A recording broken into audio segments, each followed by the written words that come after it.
December re batla ya gae ya no. Hey, Chair, arsa ipatla mo re leng mo. Nahanne hae fela no. Se re pakishitse re rwala merwa ya rona ra tsamaya. Yes, Chair, merwalo e ready. Ne re letile letsatsi la ka jeko fela le fit and then hae. No, le je hantle. Thank you, Chair. Same to you. All right. Thanks, bye.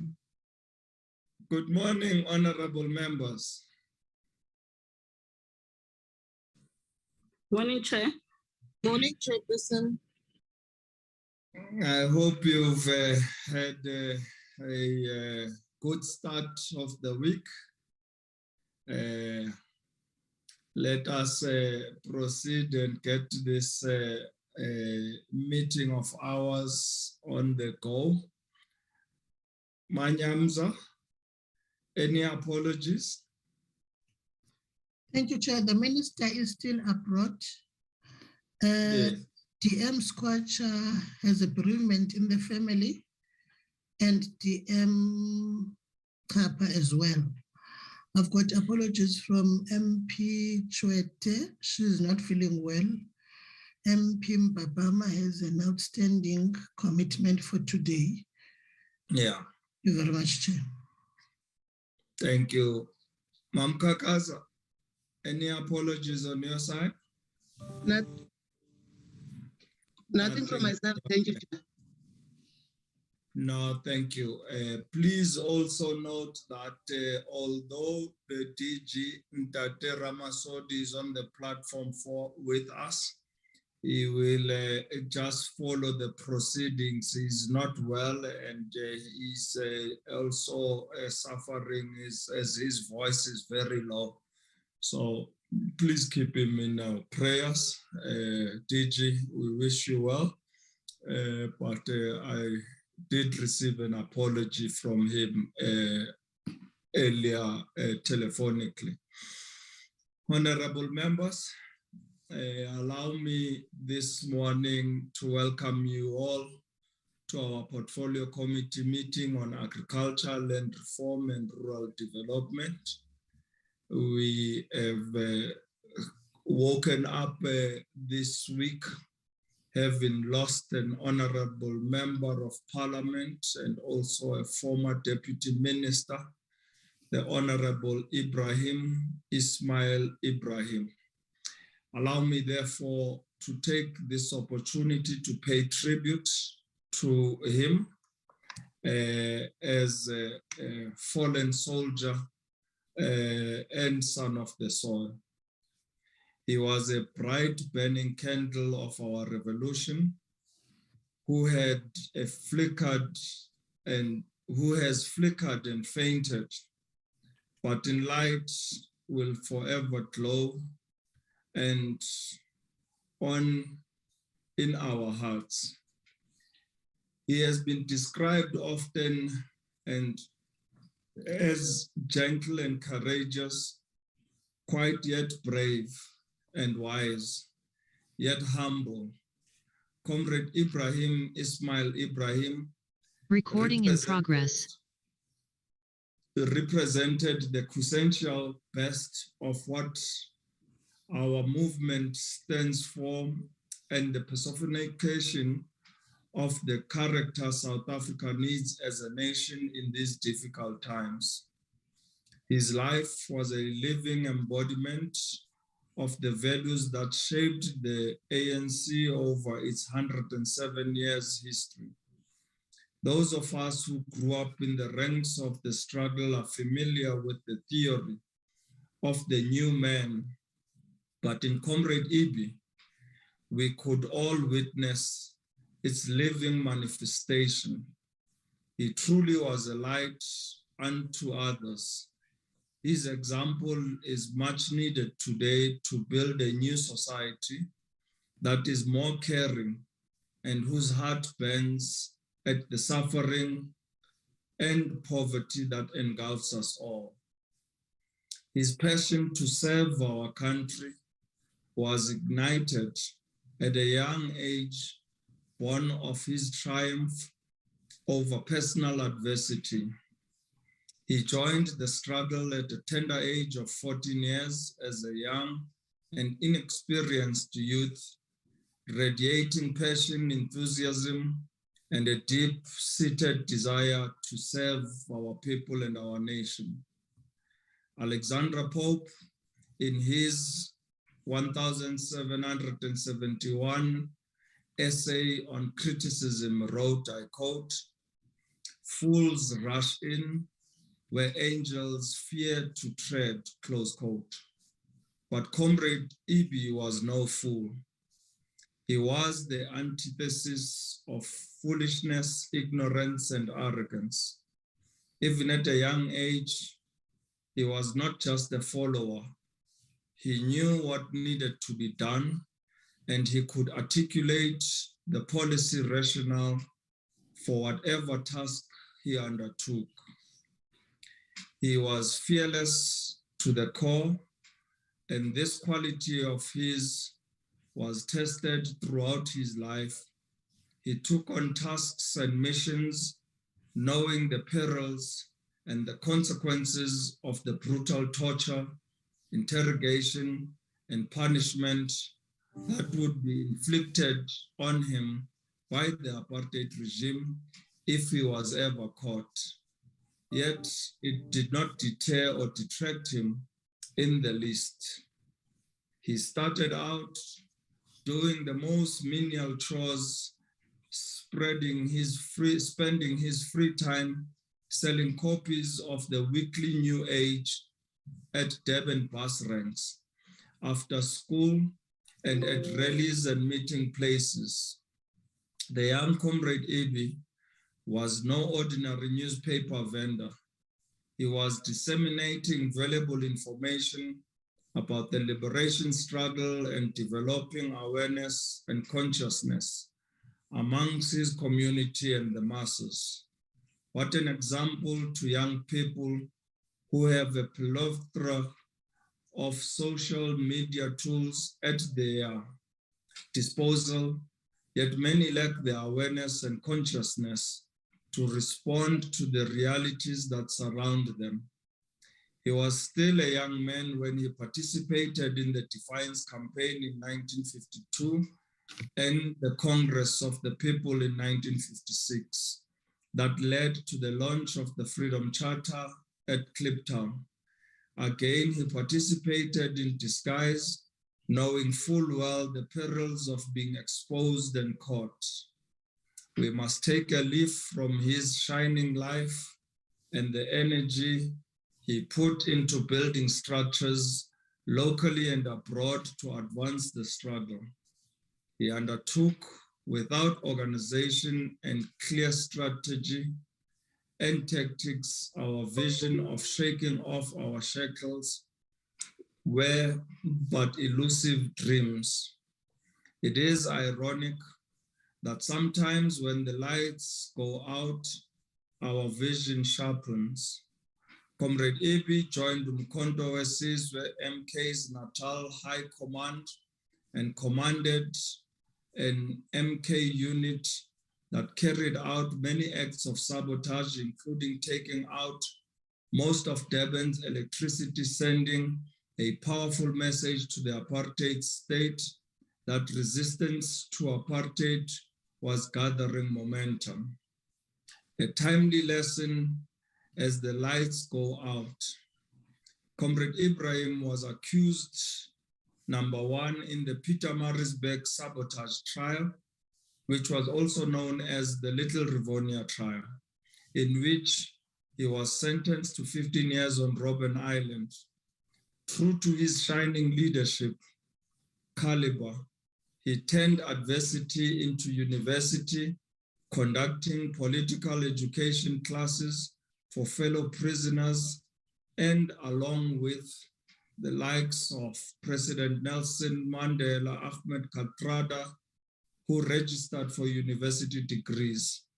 He eventually completed 2 degrees on the island, and our young people should draw inspiration from him, as his impediments could deter him from his commitment to lifelong learning.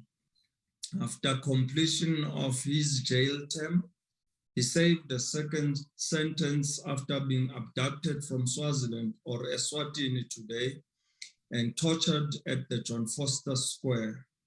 Months of torture and isolation couldn't break his spirit, and Comrade Ibrahim would rather die than betray a single comrade, leading to his torturers to believe that he was not human.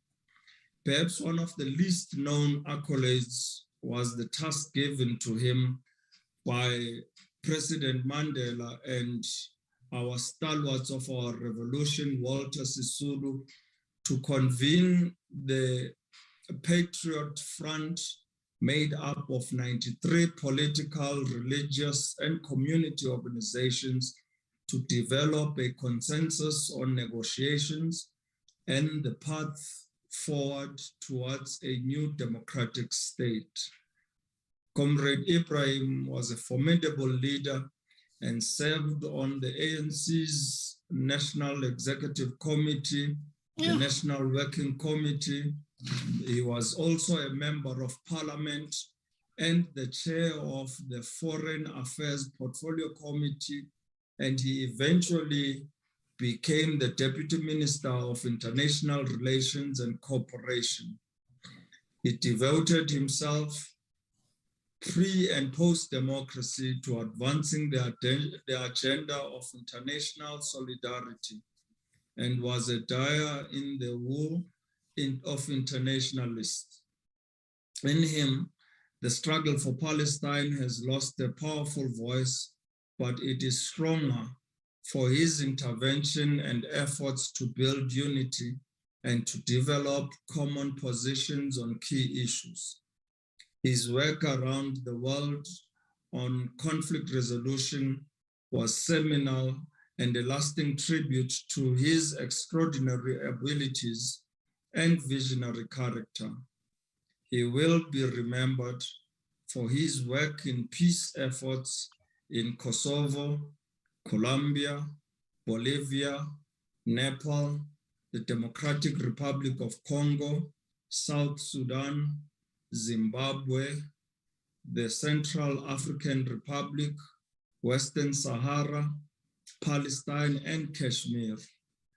Perhaps, honorable members, the greatest tribute we can pay towards Honorable Ibrahim is to heed his words to the court on his second sentencing of 20 years on Robben Island, and I quote, "My life has been one of struggle for peace and natural justice against the greatest evil of this century, the evil of racism. If I were to choose my life all over again, I would follow the same path. I could never have remained indifferent to the poverty and suffering of our people," close quote. How can we remain indifferent to poverty that engulfs us today? How can we remain oblivious to the suffering of our people? To do so is to deny Honorable Ibi's lifelong sacrifice. To do so is to deny the light of freedom and hope that he and countless others devoted their lives to. Honorable Ibi was a mentor to many of activists. Through his wisdom and insight, he lit the passion for understanding the conditions of our people, the nature of struggle, the motive forces for change, and what must be done. He did so not as an armchair academic, but out of the burning pain in his heart for the suffering that the most vulnerable in society have to endure. If it is true, as President Mandela said, that there is no better measure of the soul of a society than how it treats its most vulnerable citizens, then Honorable Ibrahim Ismail Ibrahim represents the finest in us, a heart burning with indignation at the suffering of our people, the finest intellect grappling for solutions to the challenges we encounter, a powerful voice sparing no chagrin for the lazy, indifferent, and corrupt, but most of all, a soul lit with hope that there is enough good left in us to emulate our path on the journey to a better life for all. Barely a day after the 8th anniversary of the passing of President Mandela, we are orphaned again by the loss, and the tears we shed are for the millions of our people who have lost a champion who truly cared for them and placed his own life at risk so many times to advance their struggle. He will be sorely missed. I want to light a candle for the gentle brave, to honor his memory and to keep the light of hope burning in us. I light a candle for the courageous brave, to eclipse the shadow of indifference and shine light on the poverty that still engulfs us. I light a candle for the revolutionary brave, whose life was forged in the crucible of struggle and reminded us that freedom is its own reward.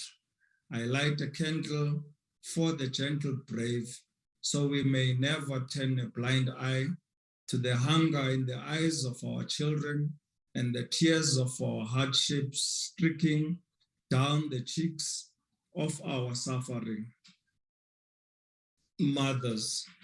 I light a candle for the wise brave, so that the wisdom of our elders may continue to nourish and guide us to a future filled with hope and a new dawn.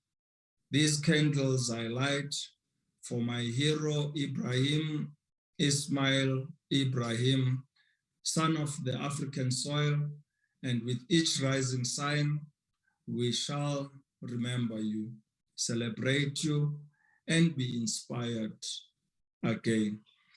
Honorable members, let us also take this opportunity to remember the fallen soldiers who have fallen due to the COVID pandemic. We take this moment to a moment of silence so that we pay tribute to all the fallen heroes and heroines of our land.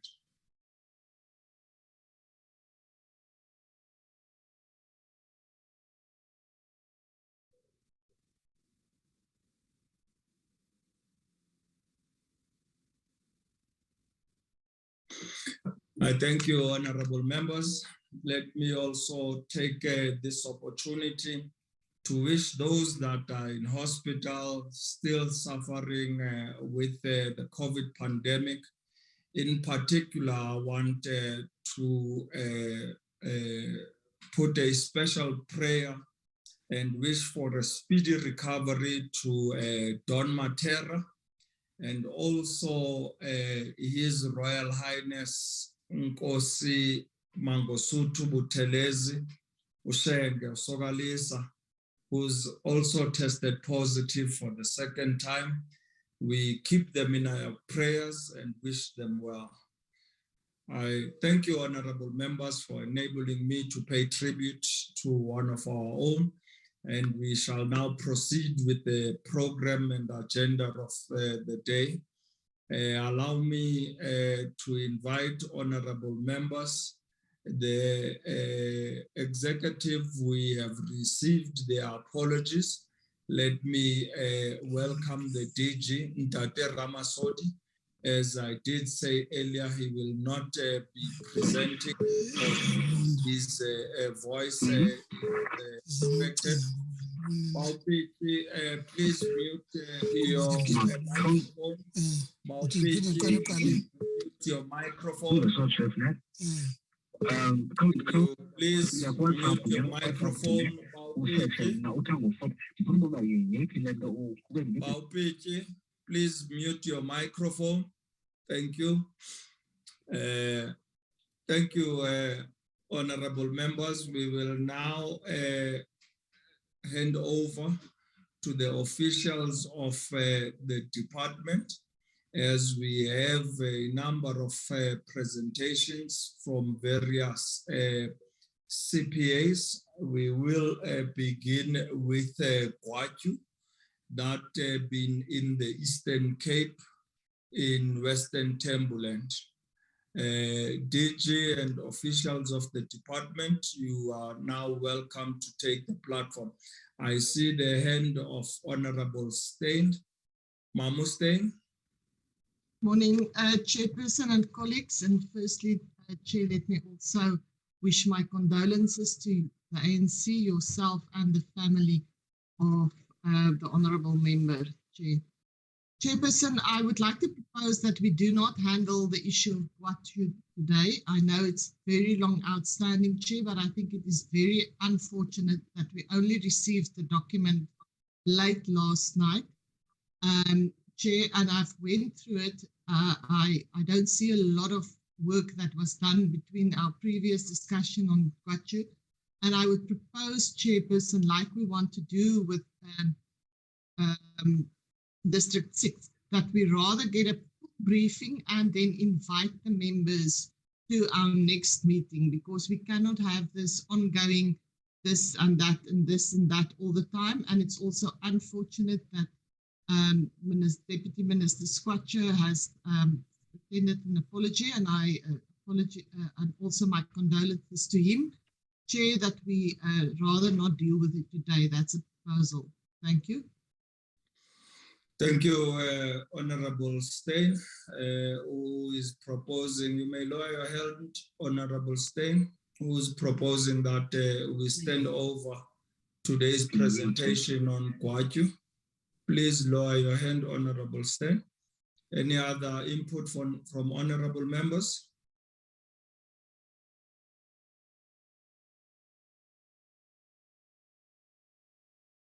If no other input, honorable members, today is our last meeting of year 2021.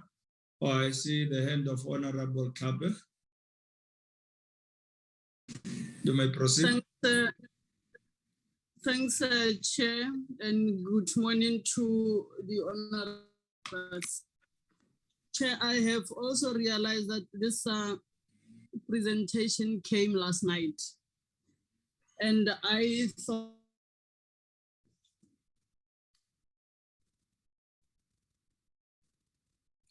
we've lost you, Honorable Kabe. Can you repeat that?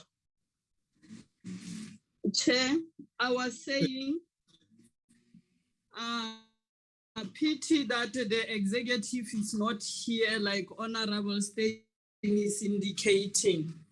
I would want to marry this with the quagmire that we're having, that this is our last meeting, that probably we listen to this report and we don't engage on it. So that next time when they come, when we have time, we know what was said and everything, instead of us deferring it and it comes and we start all over again. Because my take is that the people of Gwatyu are awaiting this department, are awaiting this government to intervene. So if it is possible, Chair, I would say let them present, let's hear what they are saying, then we don't entertain it and then defer it like she is suggesting, because it is a progress report. It doesn't come for the first time here. But like she is indicating, the executive is not here, particularly the Deputy Minister who's dealing with this matter, Honorable Gwatyu. I think if we listen to this presentation, next time we will have an idea and we should be able to know what is it that we want to elicit out of this, Chair. Thanks. Thank you, Honorable Kabe, for the input. I see also Honorable Briet has also sent a message on the chat group, which reads, Chair, I agree with Honorable Steyn. Let's rather postpone the presentation on Gwatyu. The hand of Baroka is up. Honorable Tapa.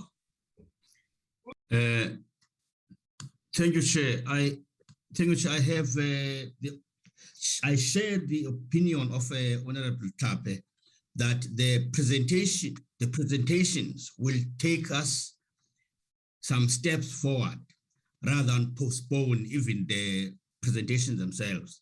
And in this case, it will mean that by the time we come, in fact, I would also try to add is that after the presentations, instead of engaging, rather we could identify what is missing so that the presentation or the engagement next time would be fruitful.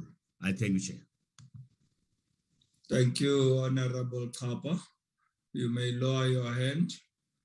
Honorable members, any further input? If not, Honorable Member, I was already saying earlier that we have received these presentations late, as alluded by all Honorable members. But again, this is our last meeting of 2021 in terms of our sitting as the Portfolio Committee of Agriculture, Land Reform and Rural Development. One thing that we must always guard against, honorable members, is earning salary for not doing any work. Our duty and mandate is to ensure that we are able to do the work that we have been mandated to do.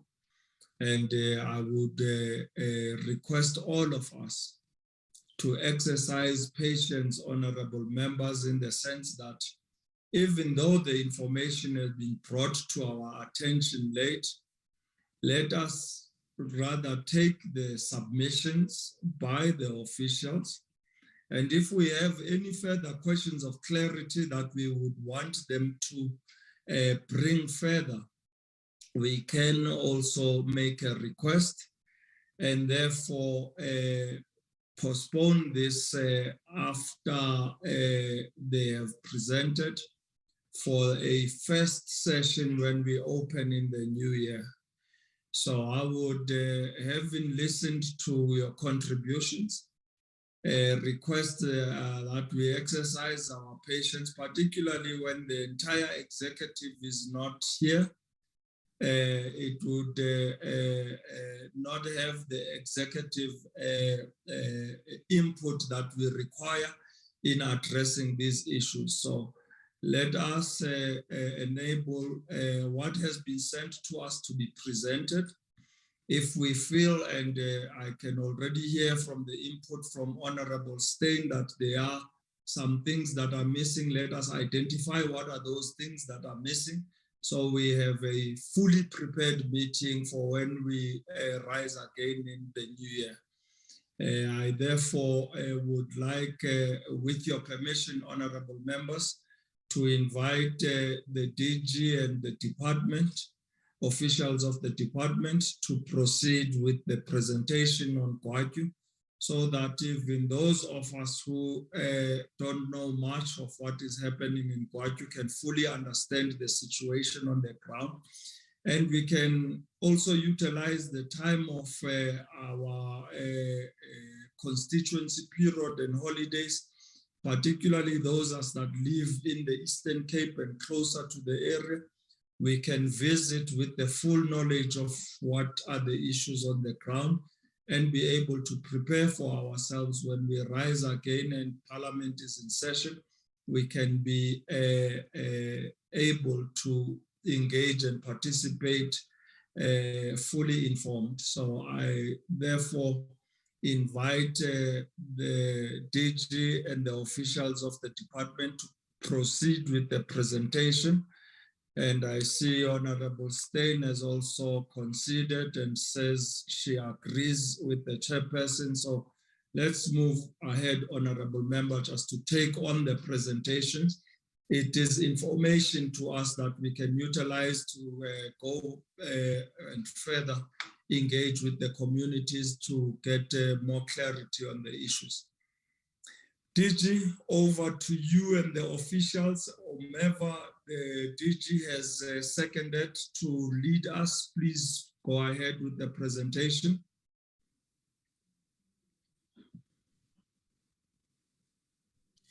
Thank you, Honorable Chairperson Ndabezit. Greetings to the members of the committee. My name is Bonginkosi Zulu. I'm currently the acting DDG, Land Redistribution and Tenure Reform, on behalf of DDG Ndove, who is still of sick. I have the team from the Eastern Cape, Mr. Pichi, who is the Chief Director responsible for the Eastern Cape Province. We will run this presentation on Gwatyu with him. And if the chairperson allows me, I will then switch off the camera. We have a network problem here in Gauteng, where we are. There is no electricity in our area. So I might lose the network is bad. I'll just switch it off and then we flag the presentation. Thank you, Chairperson.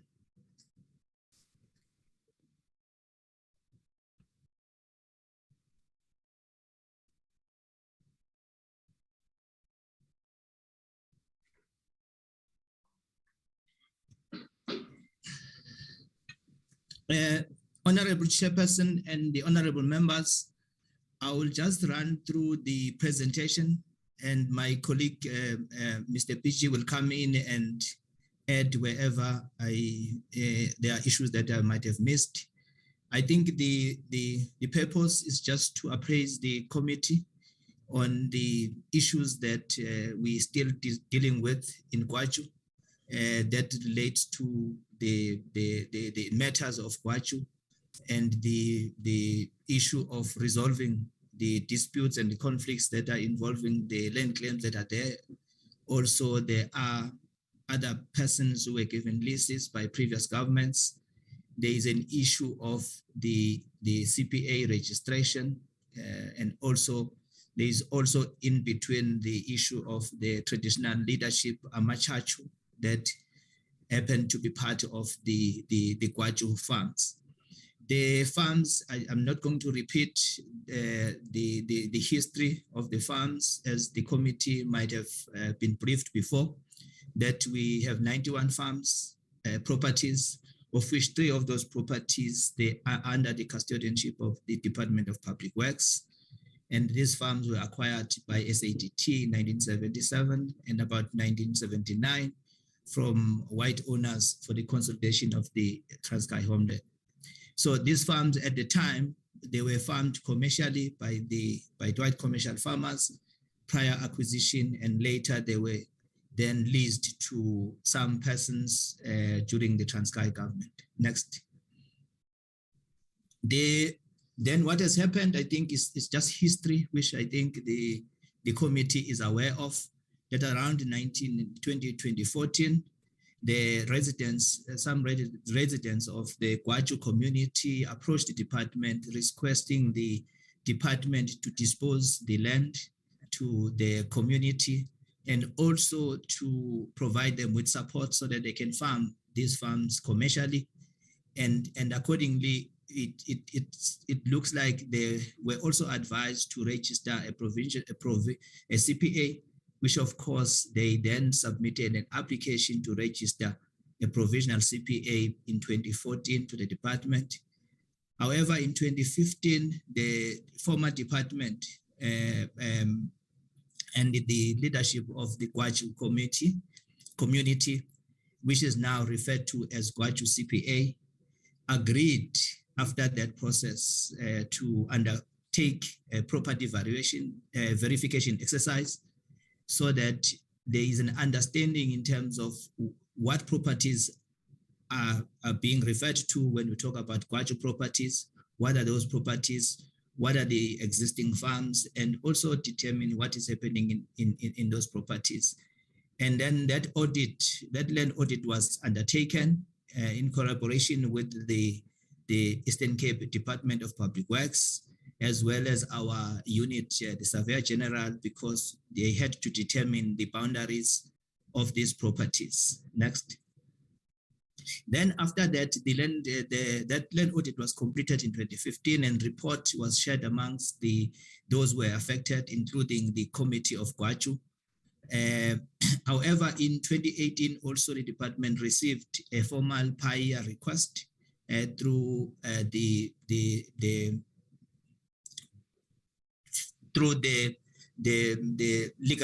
legal resource center, which accordingly the report was then issued to the committee as requested. Then what transpired in that land audit report was that it confirmed that there are 91 properties and the ownership is split into 88 by the department and our minister, and 3 is public works. And also report confirmed that although the farms were previously used as commercial farms as for commercial purposes, however, they were no longer being used as commercial as they were supposed to be. There was a level of cropping and grazing in the property. There's livestock. There's also now the properties are being used for residential purposes. There are people who are now residing on the property, and also some other properties, although there are no residents, but there is grazing that is happening in some of those properties. There are cattle that are grazing there. That is in a high level, Chairperson and the members, was the audit, the land audit, but there is a comprehensive report on the land audit, which was shared with the Gwatyu committee. They referred to themselves as the Gwatyu CPA. In 2016, then the committee also demanded to have their CPA registered again. However, it was then agreed that it would be necessary to conduct a land rights inquiry to determine the various land rights that exist in these Gwatyu farms. And that culminated in the occupation of the offices in the Cape Town by the Gwatyu committee, as well as some residents who then went to Cape Town in our minister's office during the budget vote in 2016. Next. Then what happened from there, the former minister then established a task team during the April 2016, which was comprising of officials from his office and under the leadership of the chief director, Dumisani Lupungele, who was responsible for security services in the department, to interact with the Gwatyu committee leadership. And then that task team was established in 2016. Then after a march to parliament by the Gwatyu Consent Group to coordinate all these activities towards resolving. So that was mainly the task of that MTTT, that task team that was established by the minister to engage with the Gwatyu committee and the group that was working with the Gwatyu committee to try and resolve the issues that are there and try and come up with a solution. And that was the task team was to also to introduce Gwatyu community to programs of the department like Your One Household, 1 Hectare, and also the delegation to visit some of the pilot projects, Canton on Sea, and facilitate the land rights inquiry, as I've mentioned, and also to determine whether 1 or 2 CPAs should be established. In other words, to look at the possibility because of an entity or landholding entity that might be used in future after the land rights inquiry has been completed for the Gwatyu farms, because we are talking about a vast area of about 88 farms in total, 91 including the 3 properties from under public works. Next. Then after that, in 2017, as agreed with the task team, unfortunately could not continue as expected. However, the department proceeded with to pursue the issue of conducting the land rights inquiry. However, unfortunately, that was not finalized because there was non-cooperation from some of the members of the Gwatyu community and the other groups aligned to the Gwatyu committee. Then after that, the department has always been receiving, during that period as well, receiving inquiries on the process by the Democratic Alliance.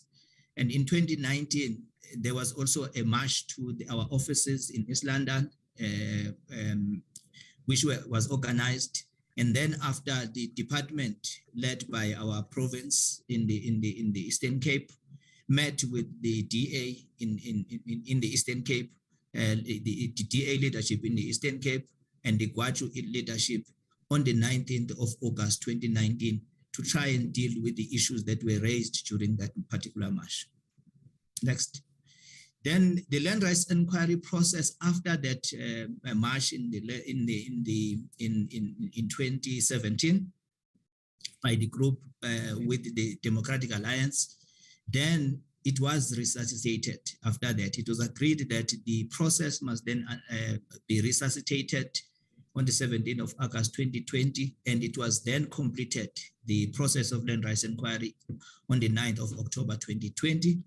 And then after, during the land rights inquiry, during consultations leading to the land rights inquiry, all parties agreed, the affected parties agreed that they were going to appoint a representative to form part of the team that was going to go to do farm by farm visits led by our department in the Eastern Cape, the directorate responsible for land tenure, to visit each one of the farms. And those persons were identified, including the Gwatyu committee also appointed the representatives which form part of the team. And the process of verification farm by farm was then undertaken. Unfortunately, during the process, the department noticed while they were busy with the land rights inquiry, with all the representatives from the affected parties, they noticed that the two representatives from Gwatyu committee, I think there were four, then they were no longer joining the team and they were withdrawn. On consultation with them, they were discovered, they advised the department that the chairperson of the committee has ordered them to withdraw from the process, but the reasons for withdrawal, they were not communicated to the department. And then the land rights inquiry was completed, the report was consolidated, and then after between the 12th and the 16th of April 2020, there was then a discussion around the plan to be developed so that they can then communicate the land rights inquiry findings to all the affected parties. Then the plan was developed and supported by all the parties, including the Gwatyu committee. Then the land rights inquiry also in a high level confirmed the rights, the various land rights holders on this land. In other words, there are quite a number of persons or groupings with different land rights depending on their arrival on the farm. Next, what transpired in the land rights inquiry, which was confirmed by land rights inquiry, which has always been the issue that has been raised in several platforms. It also confirmed that there are former farm workers who are now farm dwellers, which were left by the previous lessees. And then their relatives, what has happened is that those farm workers who are now farm dwellers, the land rights inquiry discovered that they also invited their relatives to become occupants on the farm, which is now has been defined as land invasion. And also there are persons who came to the farms through the traditional council Amashashu TC, because what has happened is that what we also discovered is that the residence of the Amashashu chief resides on the property, is on the properties, is in one of the properties.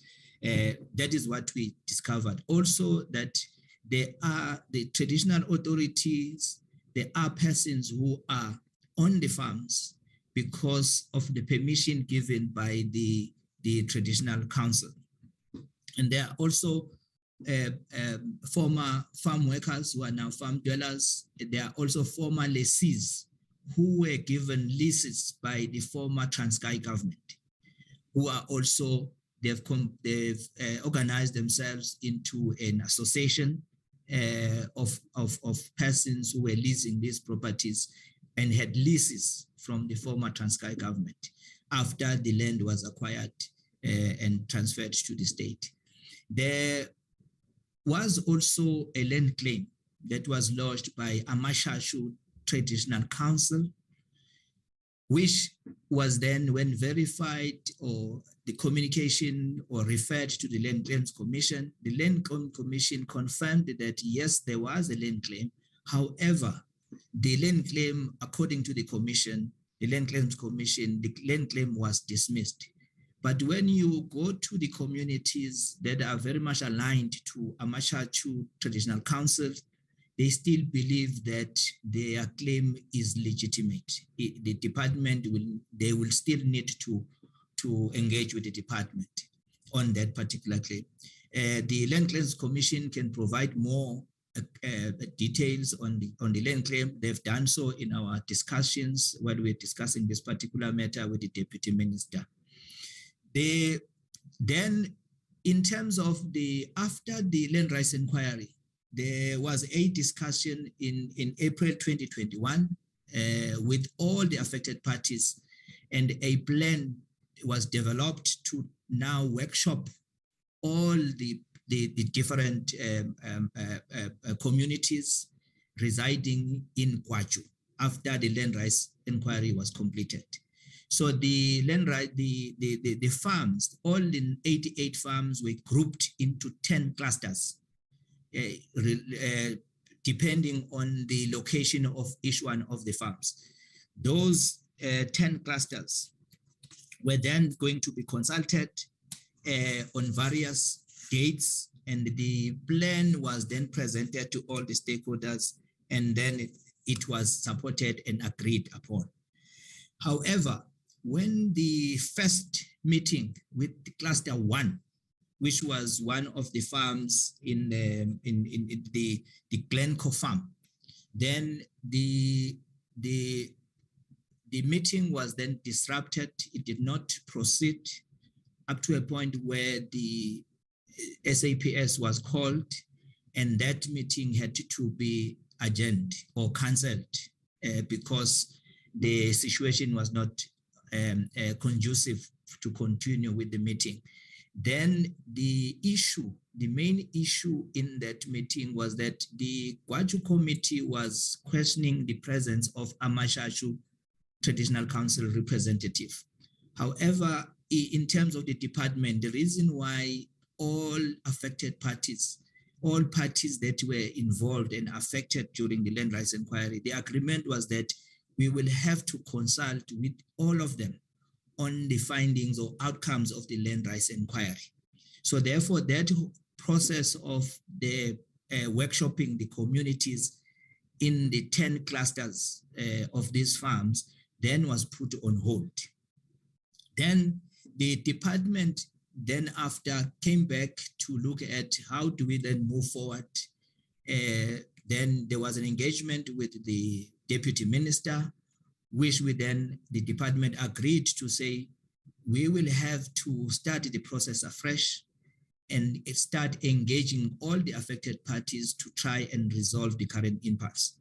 That is where we are now. In actual fact, if we were going to go according to our plan to consult with the communities, our last consultation was planned for the 15th, which is cluster 10, was planned to be completed by the 15th of April 2021, being the beginning of this particular financial year.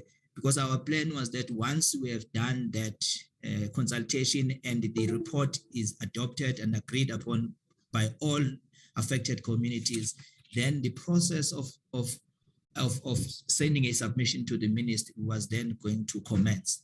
So what we are recommending to the committee is that they note the challenges that we have identified on this process of trying to deal with the Gwatyu matters and the progress that we have made to date, and also to note that Gwatyu committee is not yet registered as a CPA, pending the finalization of the land rights inquiry to determine whether we will need a CPA or the communities will decide to come up with a different land holding entity, and also to note the future engagements that we are busy engaging with the Office of the Deputy Minister to try and resolve the current impasse. Chairperson, I will end there, not unless my colleague, Mr. Pichi, wants to add, but that is the end of the presentation that we have prepared in the high level for the Gwatyu matter. Thank you very much, Chairperson and the committee members.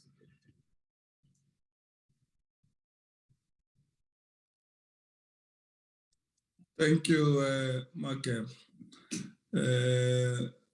Baupiji, any further input?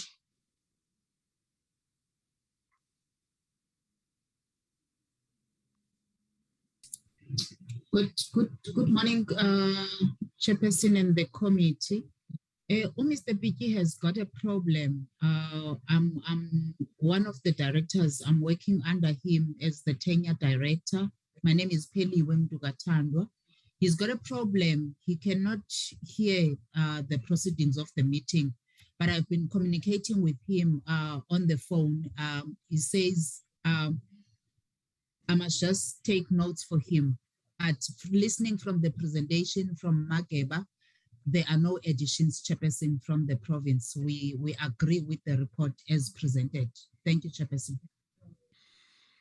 Wasibulele mamumtoka thanda. Zulu, Mageba, uyitye yonke. Honorable members, there's the presentation from the department on the issues centered around the Gwatyu issue. Any questions of clarity or any gaps that you have noted you would like them to fill in for our next comprehensive engagement? Honorable Kabe. Thanks, Chair. Chair, I am appraising myself with the history of Gwatyu, and thanks for the presentation.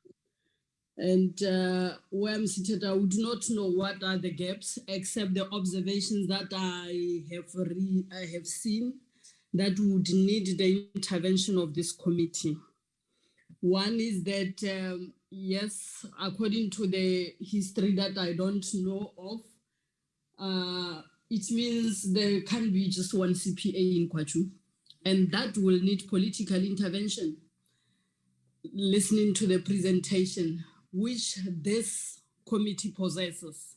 If a meeting starts to be disrupted and people questions the credentials of the meeting as to who attends, who not, it becomes a bit of political. The department has also been engaging with the DA in that matter, who took the process forward, probably of assisting the people of Gwatyu. Hence, I'm saying, for me, it has got political connotations that would need this portfolio to come down and make sure that this process that is being starting of being workshopped goes smoothly, so that we are able to identify who will be the CPAs and everything. But I think where I'm sitting, we would have to plan.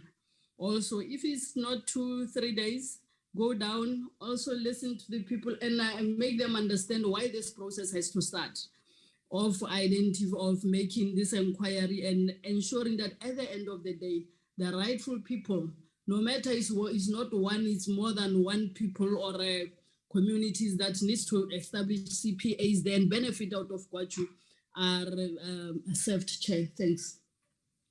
Thank you, Honorable Tlhape. Honorable Steyn. Thank you, Chairperson, and also thank you to the presenters.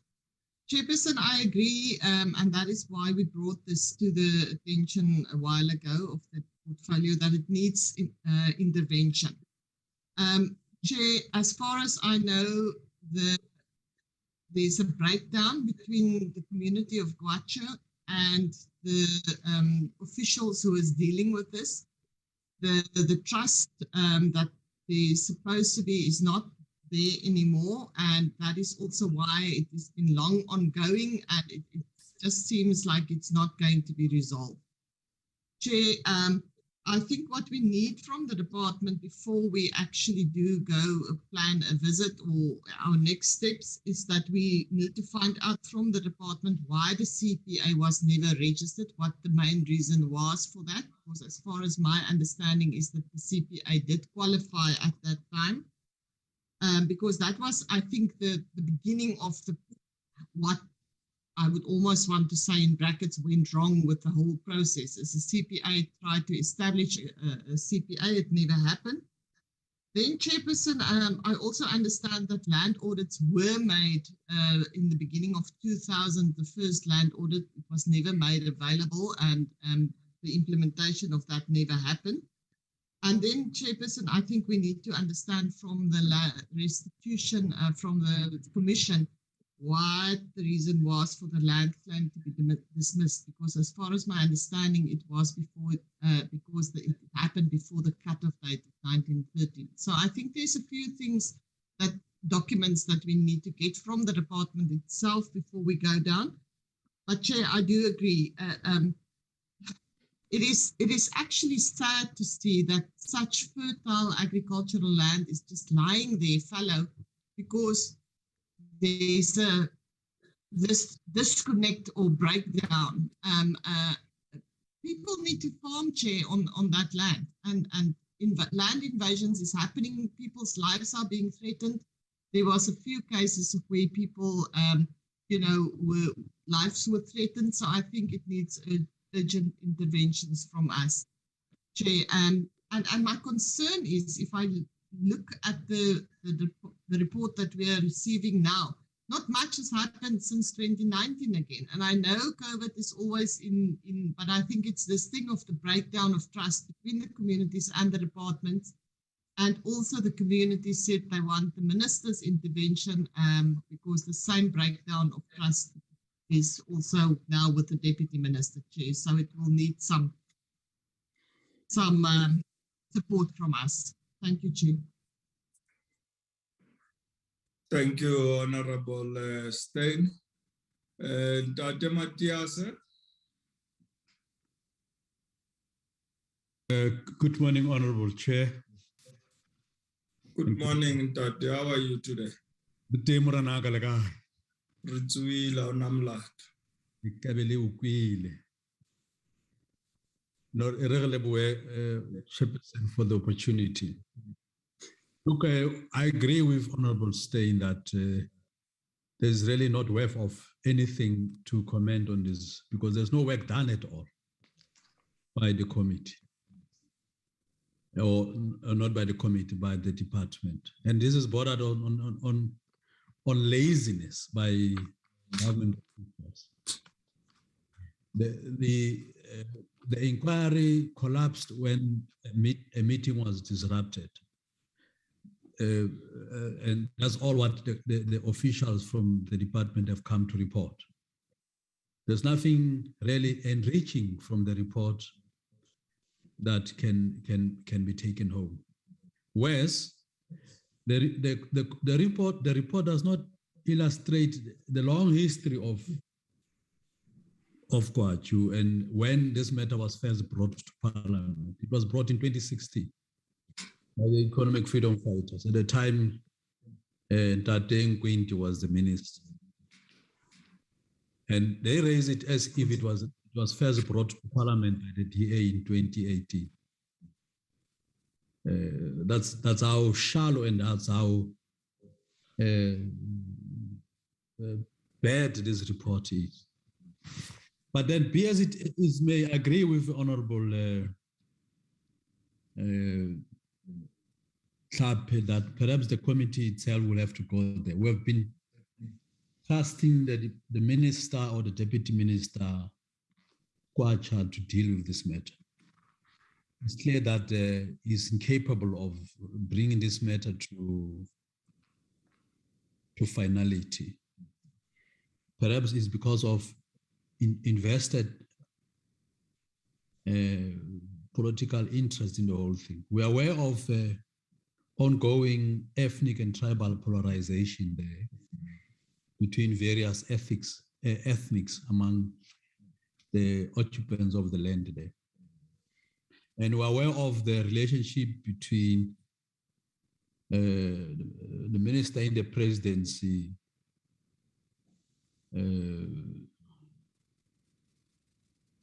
his relationship with the Amachachu Tribal Council, because he himself is Amachachu himself.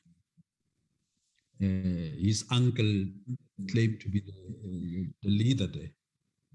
And it could be very well that there is a deadlock and there's no progress in resolving the disputes there, precisely because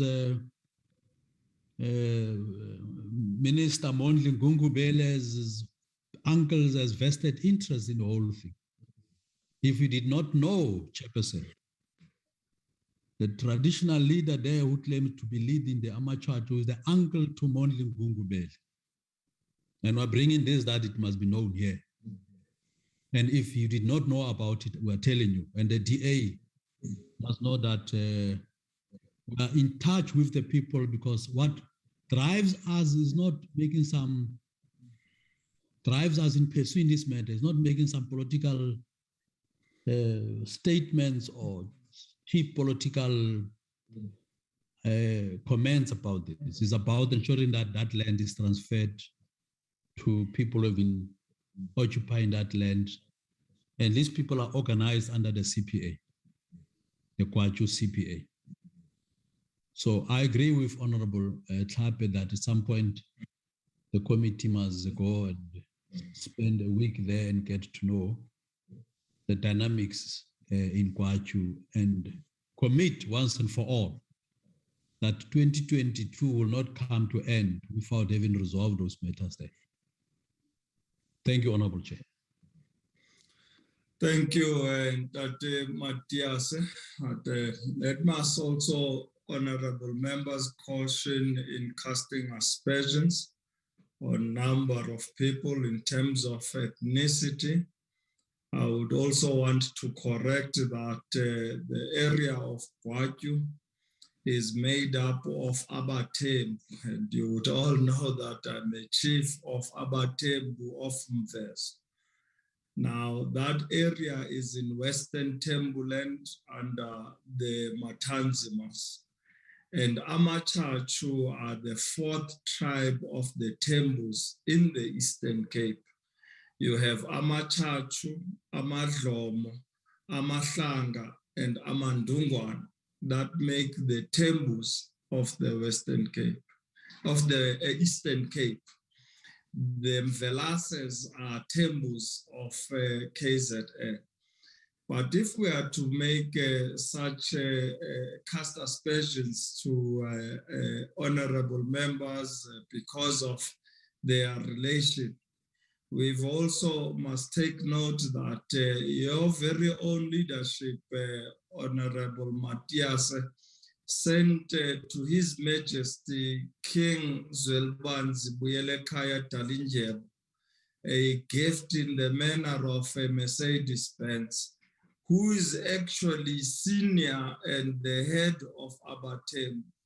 So would that be interpreted as you trying to get authority over the Amachachu?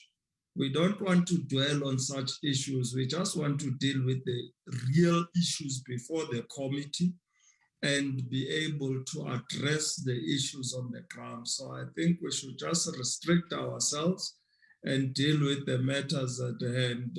Honorable Kapa.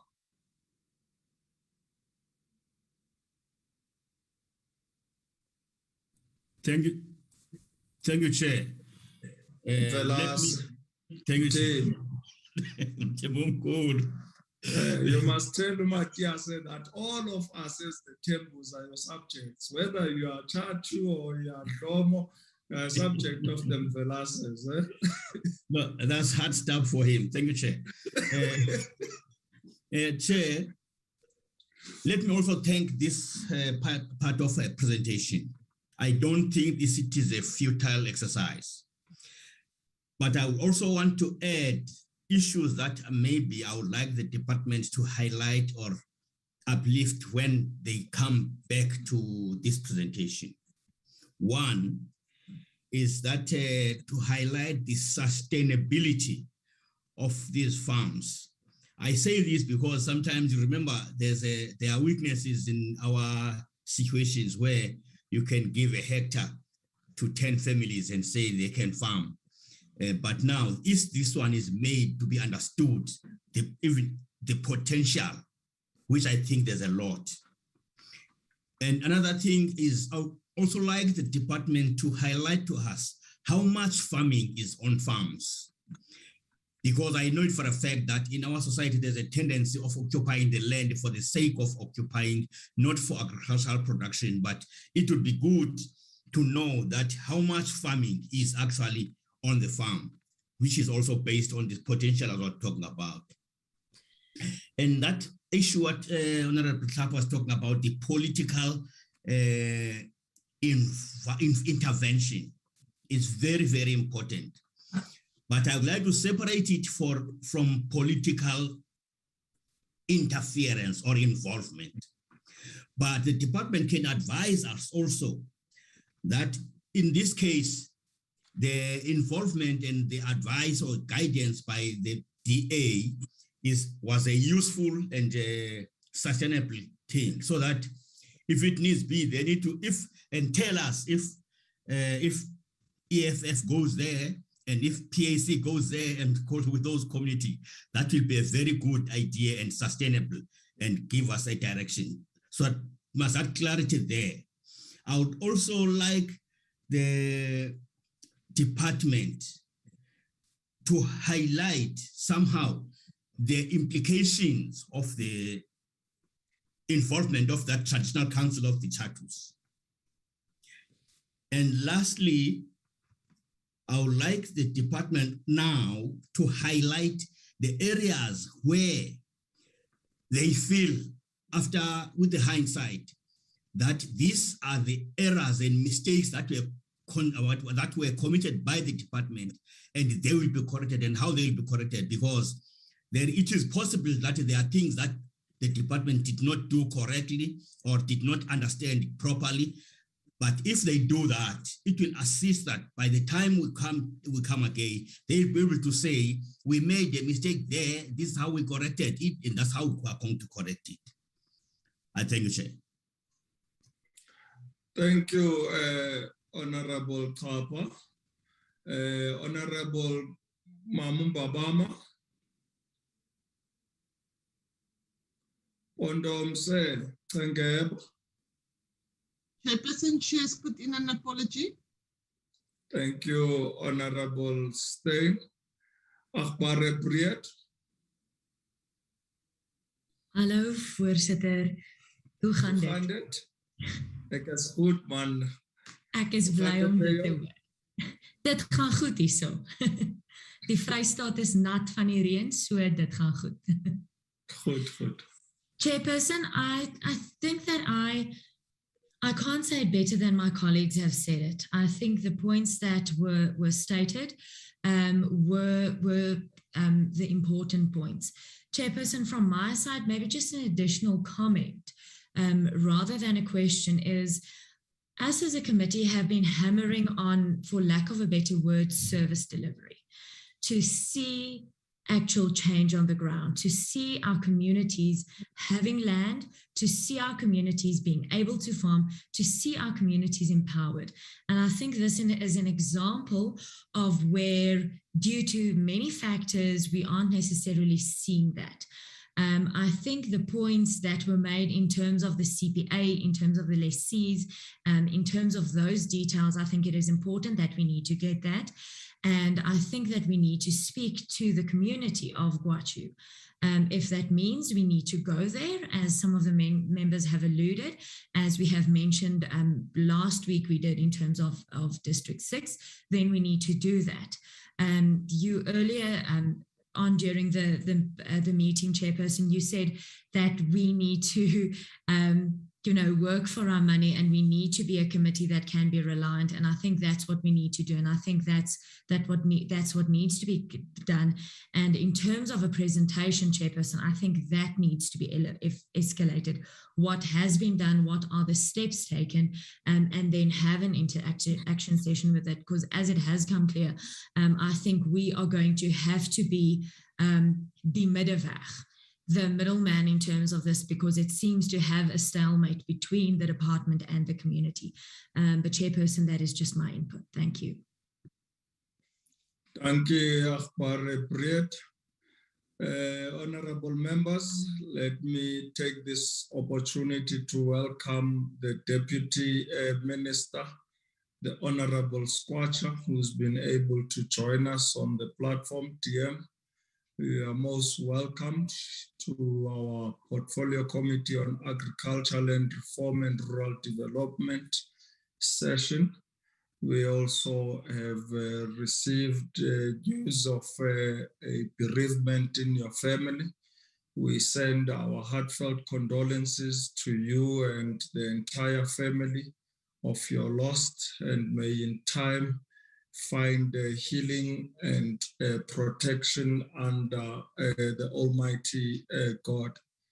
So welcome, dear. Honorable members, we were on Honorable Brett Ndabezitha Kosenkulu.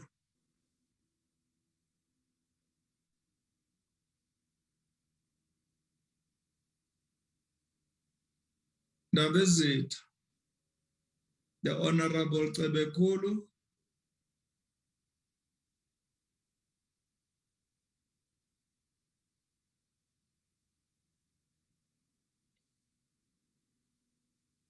Honorable Marshall. Honorable Chairperson, good morning to you and good morning to all my colleagues on the platform. Honorable Chair, let me also send my condolences to some of our members who lost their beloved ones, as you have already alluded to.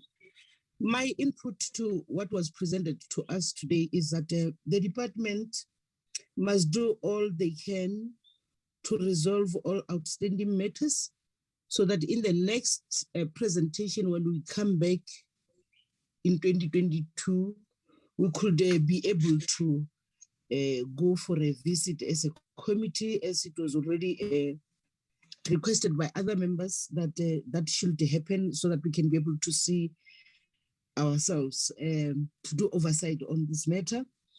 But also, Chairperson, to also say that the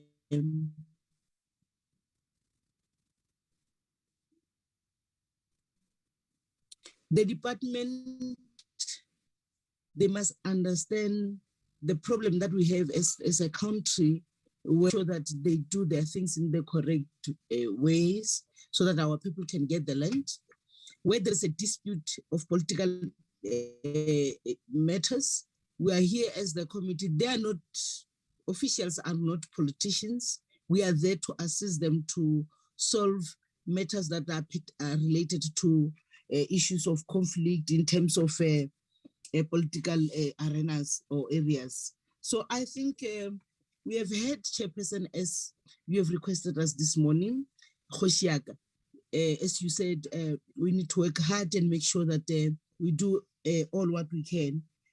we are going to make sure that these people at the end of the day, before the end of our term, they're in their land. We are not going to leave this one. This one we're not. Thank you very much. Thank you, Honorable Mmamaro. Honorable Ntate. Chairperson, I'm told he's struggling with connectivity. He's been in and out. I've been seeing him going in and out, but hopefully he'll be back onto the platform.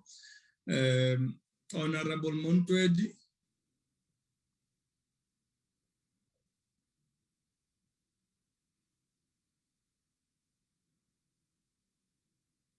Honorable Montwedi. Honorable members, is there any other honorable member on the platform who have not been able to recognize who wishes to pose a question?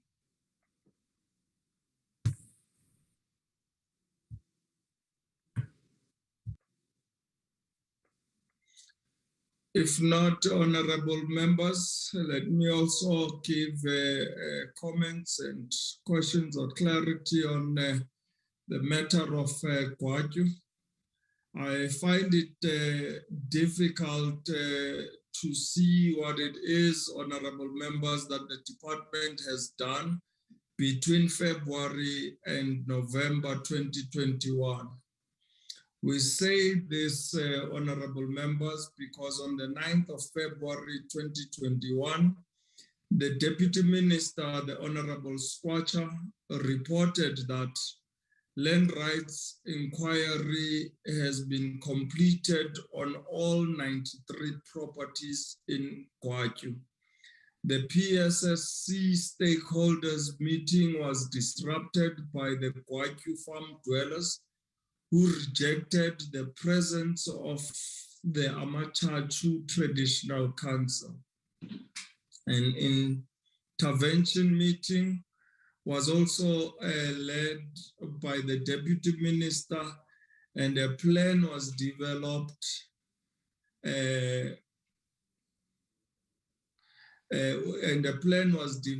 which the committee has not been able to see that plan. Workshop on the CPA members was to ensure that there is compliance with legislation.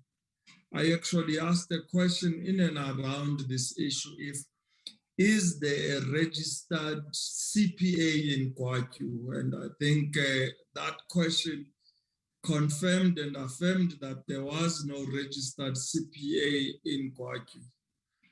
We would have liked, honorable members, that the department is able to account for what it did between February and December 2021, so that it is clear that the department was making interventions to resolve the issues in and around the Gwatyu issue.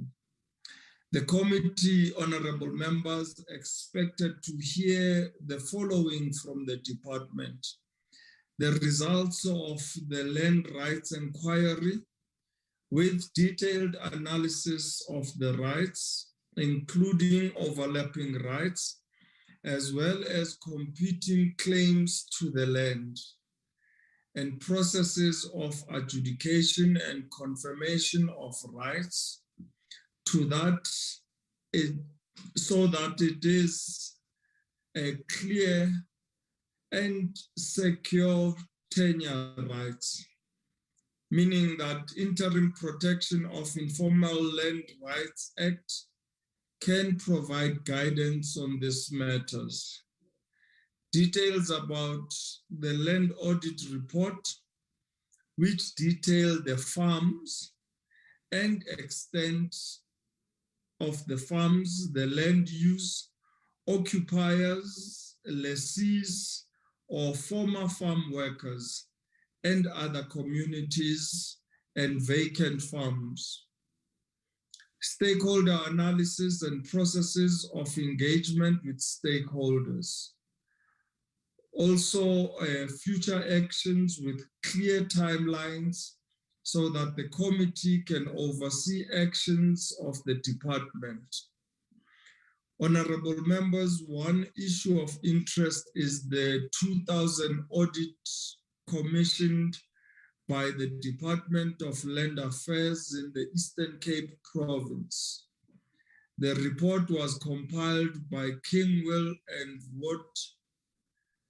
How different is the audit being referred to from that report, and what were the reasons for not implementing the recommendations of that report?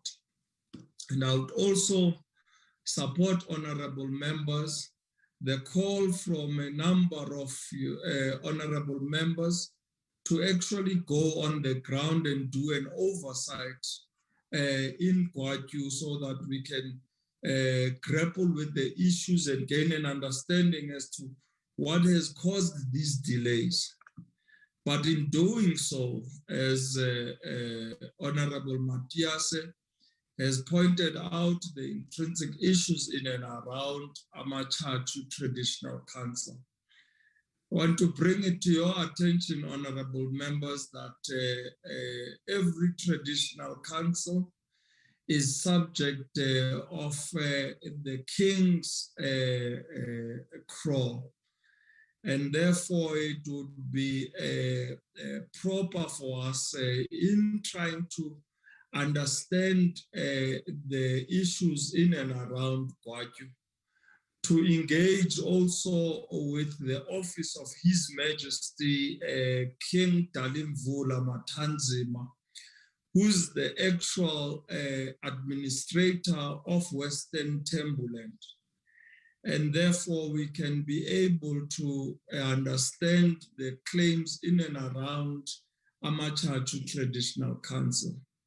I would request, therefore, of the Secretariat to look into the plans for an oversight and for us to be able to visit Gwatyu and find what the issues are on the ground. As Honorable Mahlo says, we would like to ensure that the land of the community of Gwatyu has been rightfully handed back during our term in office. Let us, honorable members, then hand over back to the department so that we can move on to other presentations. Makero, Bauzu.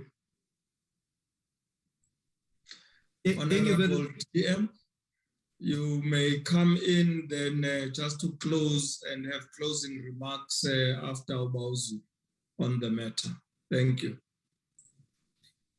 Thank you very much, Honorable Chairperson, and also thank you very much to the members of the committee. I think for us, Honorable Chairperson, we was to note all the comments from the members to beef up our presentation. And we also noted the information that will be required from the department for submission to the committee. And in that note, I will then request that the Honorable Chairperson allow us to do as such and submit through the Secretariat of the committee all the information and additional information that the documents and additional information that the committee members have requested. Thank you very much, Chair.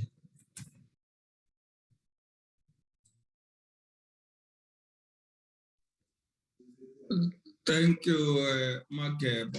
In doing so, then we would like written responses to be sent back to the Secretariat no later than 12 o'clock on the 17th, that being next week, Friday, so that honorable members can be able to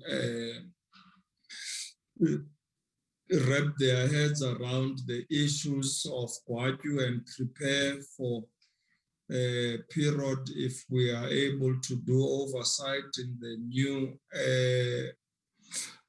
session when we rise again in the new year. Honorable Squatter, any further input on your side? before we move on to the other presentations? Honorable Gwatyu, are you still on the platform? If not, honorable members, we're now going to move on to our next presentation, which is already uploaded on the issue of Baroka, Nkwana, Bakoni-Ba-Mmamaro CPA and Nkwana.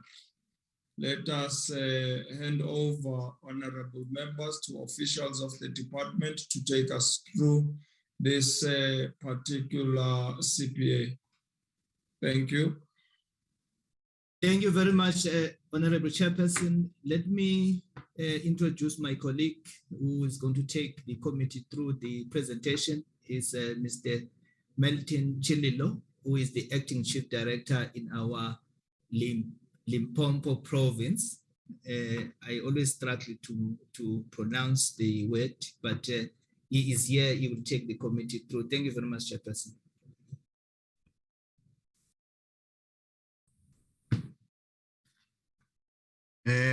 Thank you very much, Honorable Chairperson and members of the Portfolio Committee. Indeed, as my acting DDG had said, I am Mr. Chililo, Acting Chief Director in the Provincial Shared Service Center in the province of Limpopo. We have 3 matters that we will be presenting today. I am not alone, Honorable Chairperson. I come in also with the Chief Director in our restitution office.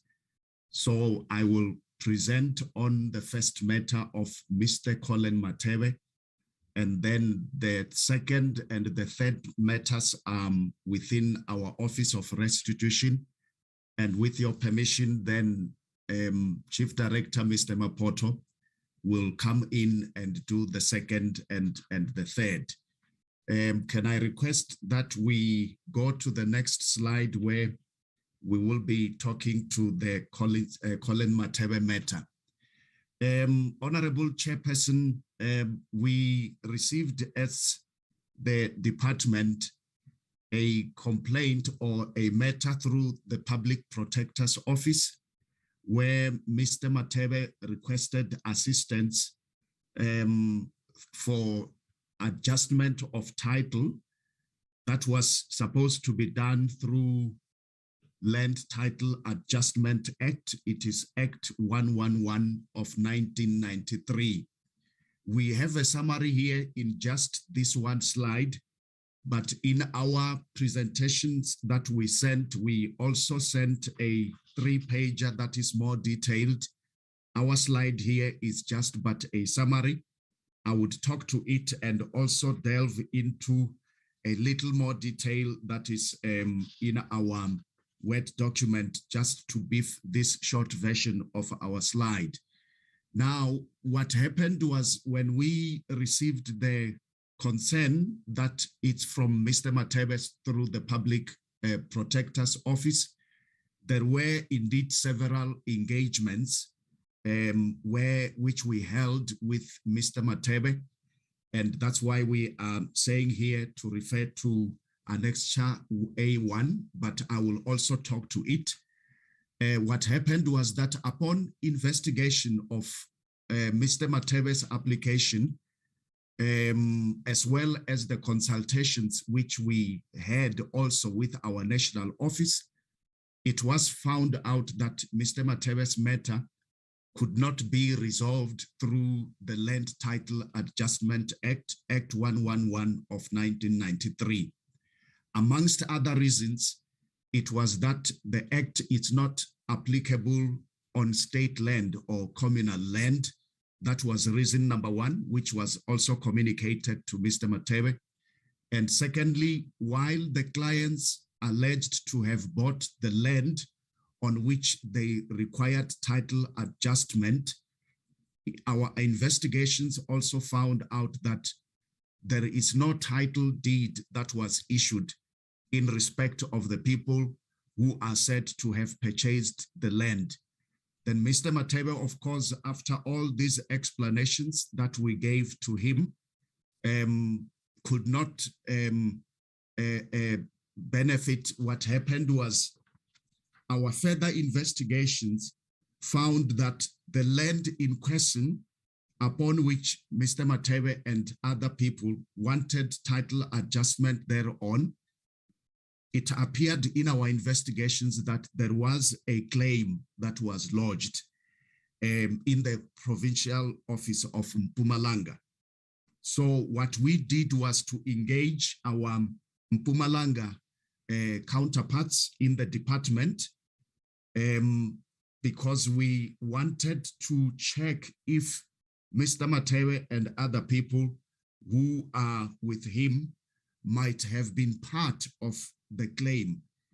Our further investigations around the claim were that the claim was said to have been settled or finalized, and people who did a claim on the very same land on which Mr. Mathebe wanted titles, they got financial compensations.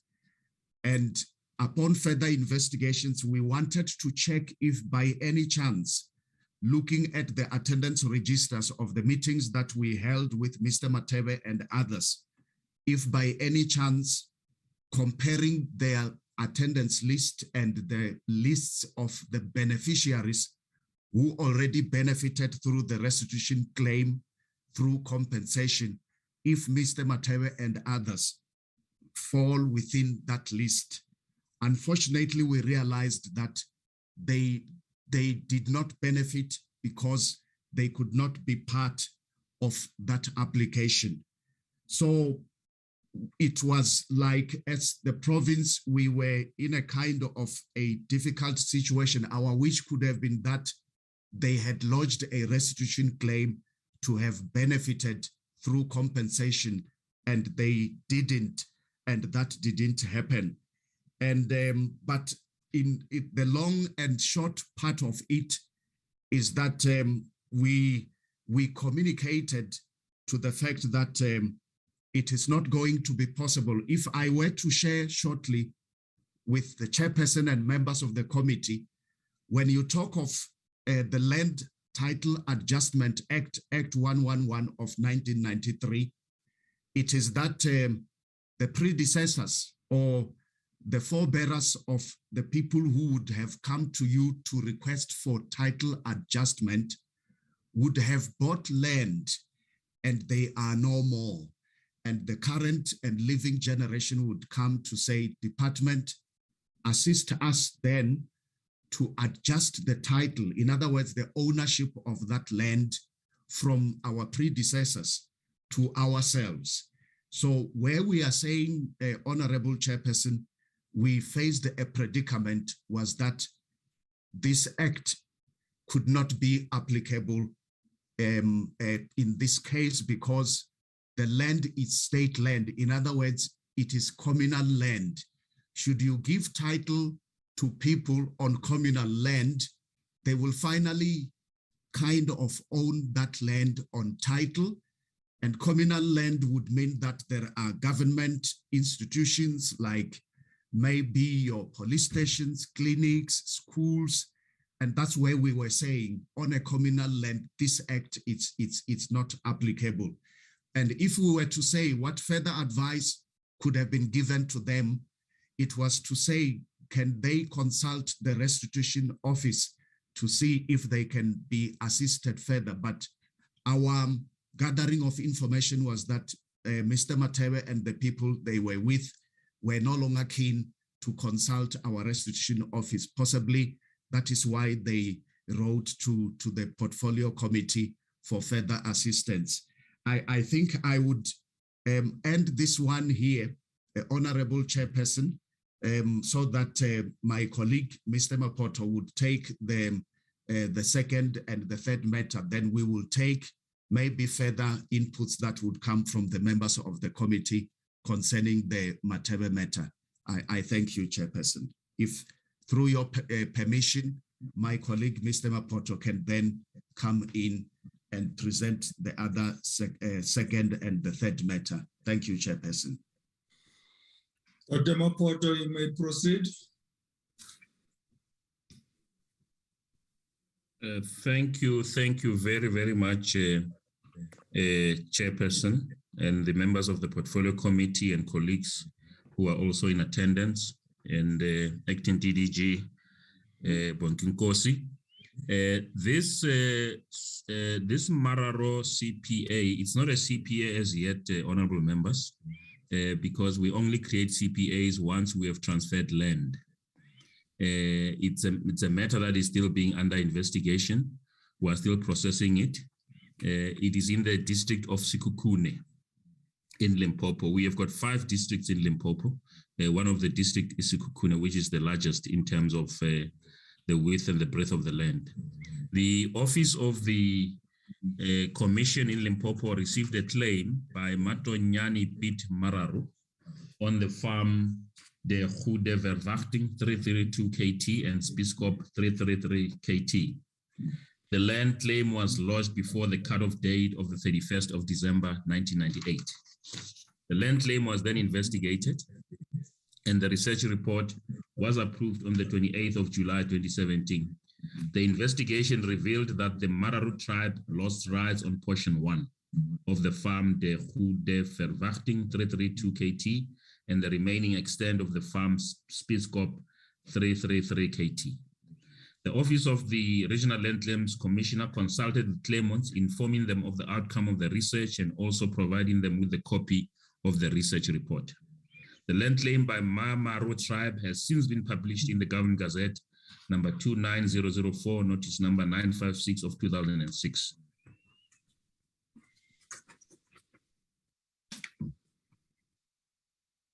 The second slide indicates the number of counterclaims on the farm de Goede Verwachting 332 KT, Honorable Chairperson. It indicates that on the same farm, number 1 there, KRP 4147, there was an individual claim by Tsetlama Leke. It was finalized. Number 2, it was lodged by Makula Magdalena. A research report has been done and it's been approved, but not yet processed. Number 3, there's another individual claim by Makula Matseche LC. It's finalized. When we say it's finalized, they would have been paid financial compensation, Chair, because those are individual claimants. Number 4, Matebane in Tebele, it's also finalized. Number 5, it's Makula Lukobane Tabina, it's finalized also. Then there is number 6 there, Chairperson, it's Makula Matlahaume Rose. Research report has been approved, meaning we still have to process it. Number 7 is Maimela Manache Efenia, research report approved. Number 8 is Tokwani Mpusheng Sina, research report approved. Number 9 is Makula Samuel Fumani, research report approved. Next. Number 10, Chairperson and honorable members, it's Rahe Mamorake Sophie, research report approved. Number 11 is Tebele Emli Mangakani, it's finalized. Number 12, it's Nkadimeng Aleta Raisicha, it's finalized. Number 13 is Mukusa Jacobus Makula on behalf of Makula tribe, research report approved. Number 14 is Morechele Moriti Elizabeth, research report approved. Number 15 is Makulani Bonamashimo Pete, research report approved. Number 16 is Tokwani Sipeke Pegi, research report approved. Number 17 is Babina Putiba Makola Mashiro. Land claim has been referred to court. A memo for referral has already been approved by the commissioner, the Regional Land Claims Commissioner. 18 is Mmamaro community. That's the one that we're presenting to the Honorable Committee. Research report approved.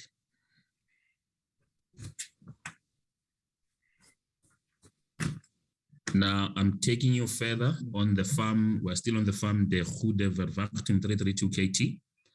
10 land claims were found not to have lost rights on the farm de Goede Verwachting 33 KT. Those we did not mention, but there were claims that we found that they didn't lose rights on the particular farm. Now I'm taking the committee members to the second farm, which the Mmamaro community lodged a claim, which is Farm Spitzkop 33 TKT. There are other land claimants, chairperson and honorable members.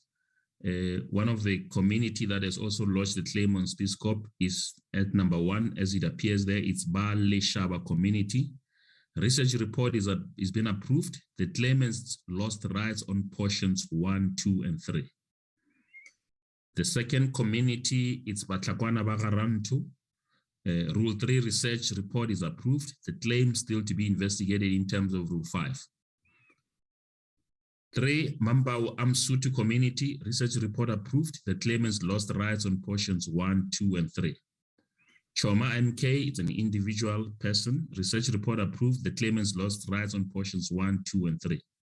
Marsha Patrick, research report approved. The claimants lost rights on portions 1, 2, and 3. Petra MK, research report approved. The claimants lost rights on portion 28. Mmamaro community, research report approved. The claimants lost rights on the remaining extent of the farm Spitzkop 33 KT. Next. Now, Chair and honorable members, I'm trying to summarize the issues so that I get into the query that was lodged with your good selves. The first issue is delay in restoration of the portion 1 of the farm de Goede Verwachting 332 KT. The Land Claims Commission response is as follows. The following activities still need to be conducted on Mmamaro land claim, and this was communicated to Mr. Paholo through a teleconference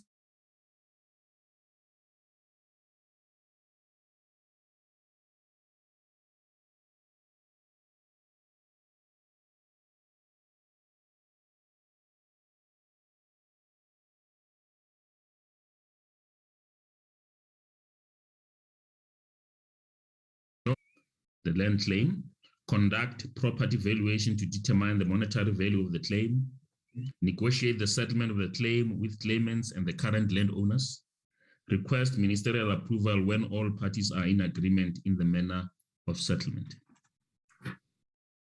Next. Honorable members, portion 1 of the farm de Goede Verwachting 33 KT is not feasible for restoration, since it is a village inhabited by the Pasha community and Khoshi Pasha, who also holds a proclamation for the same property. The Mmamaro community was informed of the existence of the proclamation held by Khoshi Pasha through letters forwarded to their representative, namely Gwatyu Incorporation and Human Rights Commission on the 9th of October 2020, and also through several engagements with the community. Next. The issue of delay in restoration of the remaining extent of the farm Spitzkop 33 KT, the response of the Land Claims Commission of Limpopo is as follows. The following activities still need to be conducted on Mmamaro land claim, and this was communicated to Mr. Paholo through a teleconference and a letter on the 22nd of December 2020. Honorable members, these are activities that are routine. We normally do this in order to finalize a claim. So you will see that is the same with the first farm and the second farm. This is our business process. Activities are as follows: finalize the claimant's verification, finalize enlisting all the household people who lost rights on the claimed property, conduct options workshop, that is to explain the options available in terms of the Restitution Act to settle the land claim, conduct property valuation to determine the monetary value of the claim, negotiate the settlement of the claim with claimants and the current landowners, request ministerial approval when all parties are in agreement in the manner of settlement. Next. The research report, honorable members, indicates that claimants have lost rights only on the remaining extent of the farm Spitzkop 33 KT, not in the whole farm of Spitzkop, but in the remaining extent. The claimants, we think, believe that they have lost rights on portions where there are mining activities. The remaining extent of the farm, Spiscop 33, is not restorable since it was consolidated with portions 1930 of the farm Spiscop 33 KT and portions 8 and 27 of the farm Kennedy's Vale 361 KT and created a township called Steerport Extension 11. Next. The other third issue is the claimants are requesting Section 29.4 funding to refer the matter to court. Our response is as follows. The Mmamaro tribe land claims has been validated on portion 1 of the farm De Goede Verwachting 332 KT and the remaining extent of the farm Spiscop 333 KT. The farm De Goede Verwachting 333 KT and Spiscop 33 KT have many claimants. For example, Mampuru tribe, Batlakwana Barantu and Bamina Pito Pamakula Amashel, for example. Next. The office is processing Section 294 applications for all the claimants of the farm, De Goede Verwachting 332 KT and Spiscop 33 KT, including Mmamaro tribe on portion 1 of the farm, De Goede Verwachting 33 KT, and the remaining extent of the farm, Spiscop 333 KT.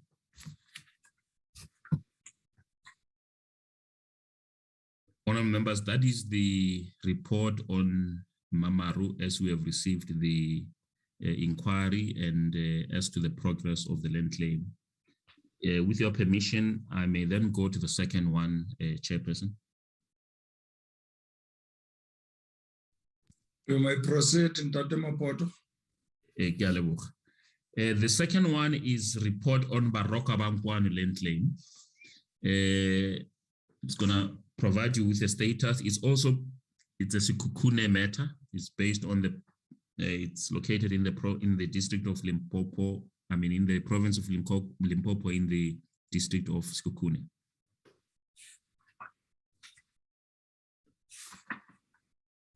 The background. The Office of the Regional Land Claims Commissioner Limpopo received a land claim lodged by the late Chief Nkwana Obri Pasha on behalf of Baroka Nkwana community.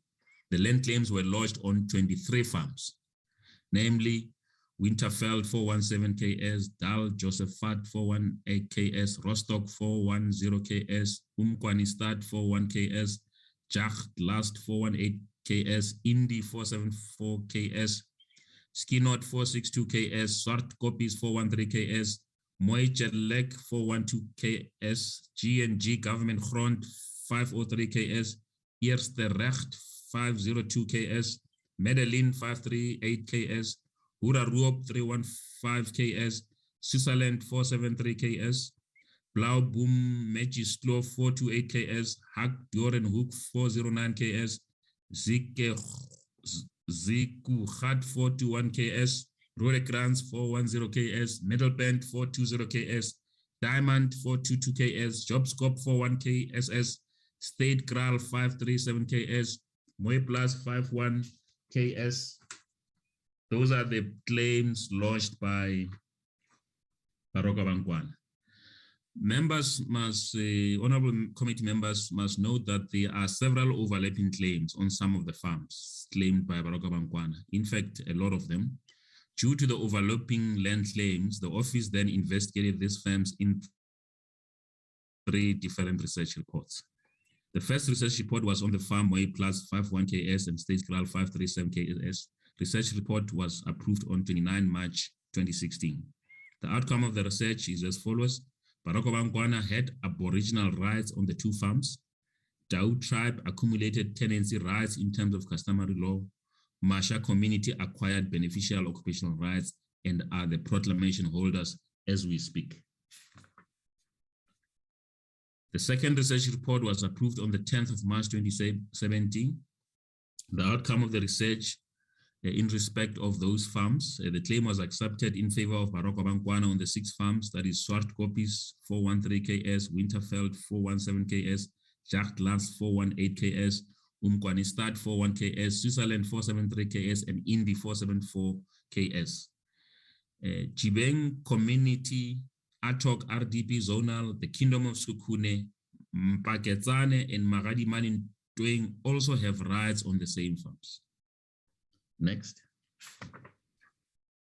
The third research report was approved on the 20th of March 2019.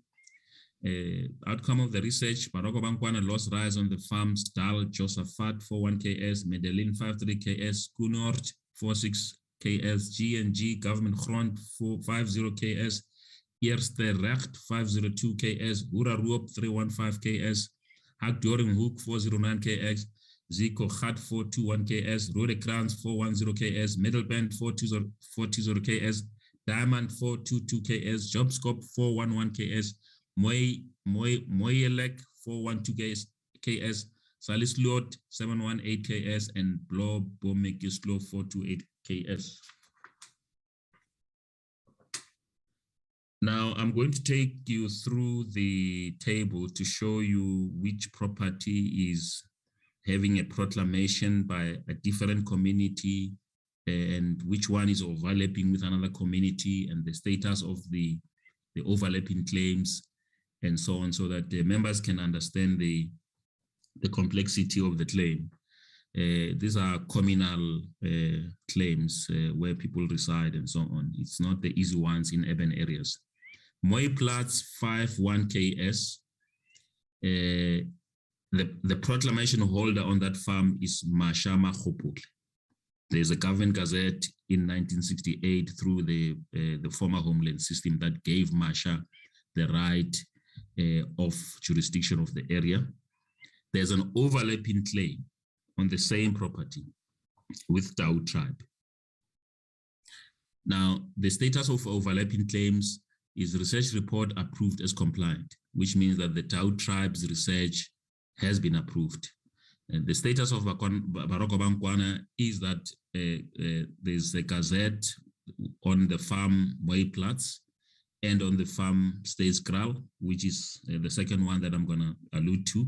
On the remaining extent, portion 1, remaining extent of portion 2, portion 4, and 5, which were published in the Gazette on the 31st of May 2019, under the Gazette that is being referred to.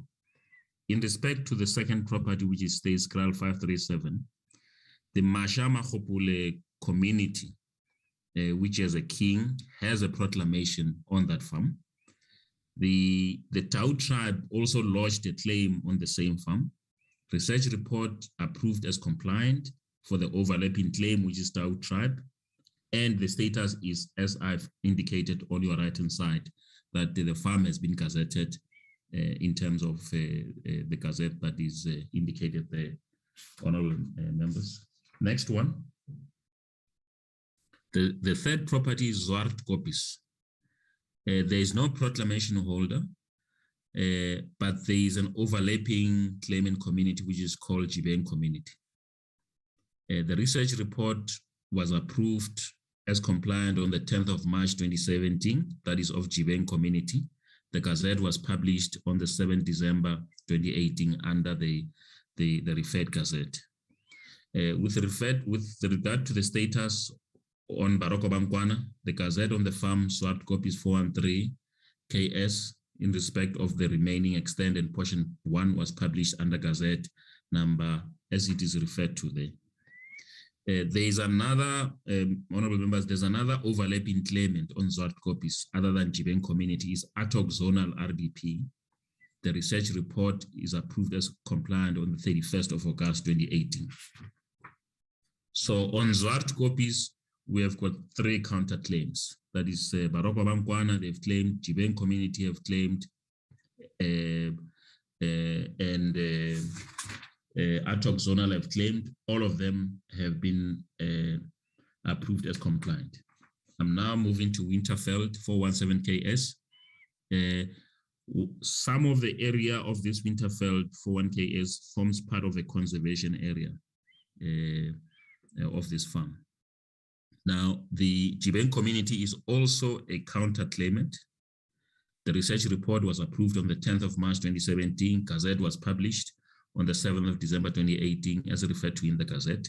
There was also a second overlapping claimant. It's Peter W. It's an individual. A research report approved as non-compliant. This one was not compliant, so we dismissed the claim. But there's a claim, there's a counterclaim on Winterveld by Jibeng Status of Baroka-Ba-Nkwana, Gazette on the Farm, Winterfall 417 was published under Gazette, that number in 2018. Next one. The next one is Jacht Last 418 KS. Now, this property is also claimed by the Kingdom of Sekhukhune. It's also claimed by Jibeng community. It's also claimed by Sekhukhune RT, Maruta Motlalezi community. It's also claimed by Atog Zonal. Now, Kingdom of Sekhukhune, the research report has been approved as compliant on the 29th of August 2019. Jibeng community research has been approved as compliant on the 10th of March 2017. Sekhukhune RT, Maruta Motlalezi community, Bapedi tribe research approved as non-compliant. So this one is not compliant on the 7th of September 2005. Atog Zonal, the research approved as compliant on the 31st of August 2018.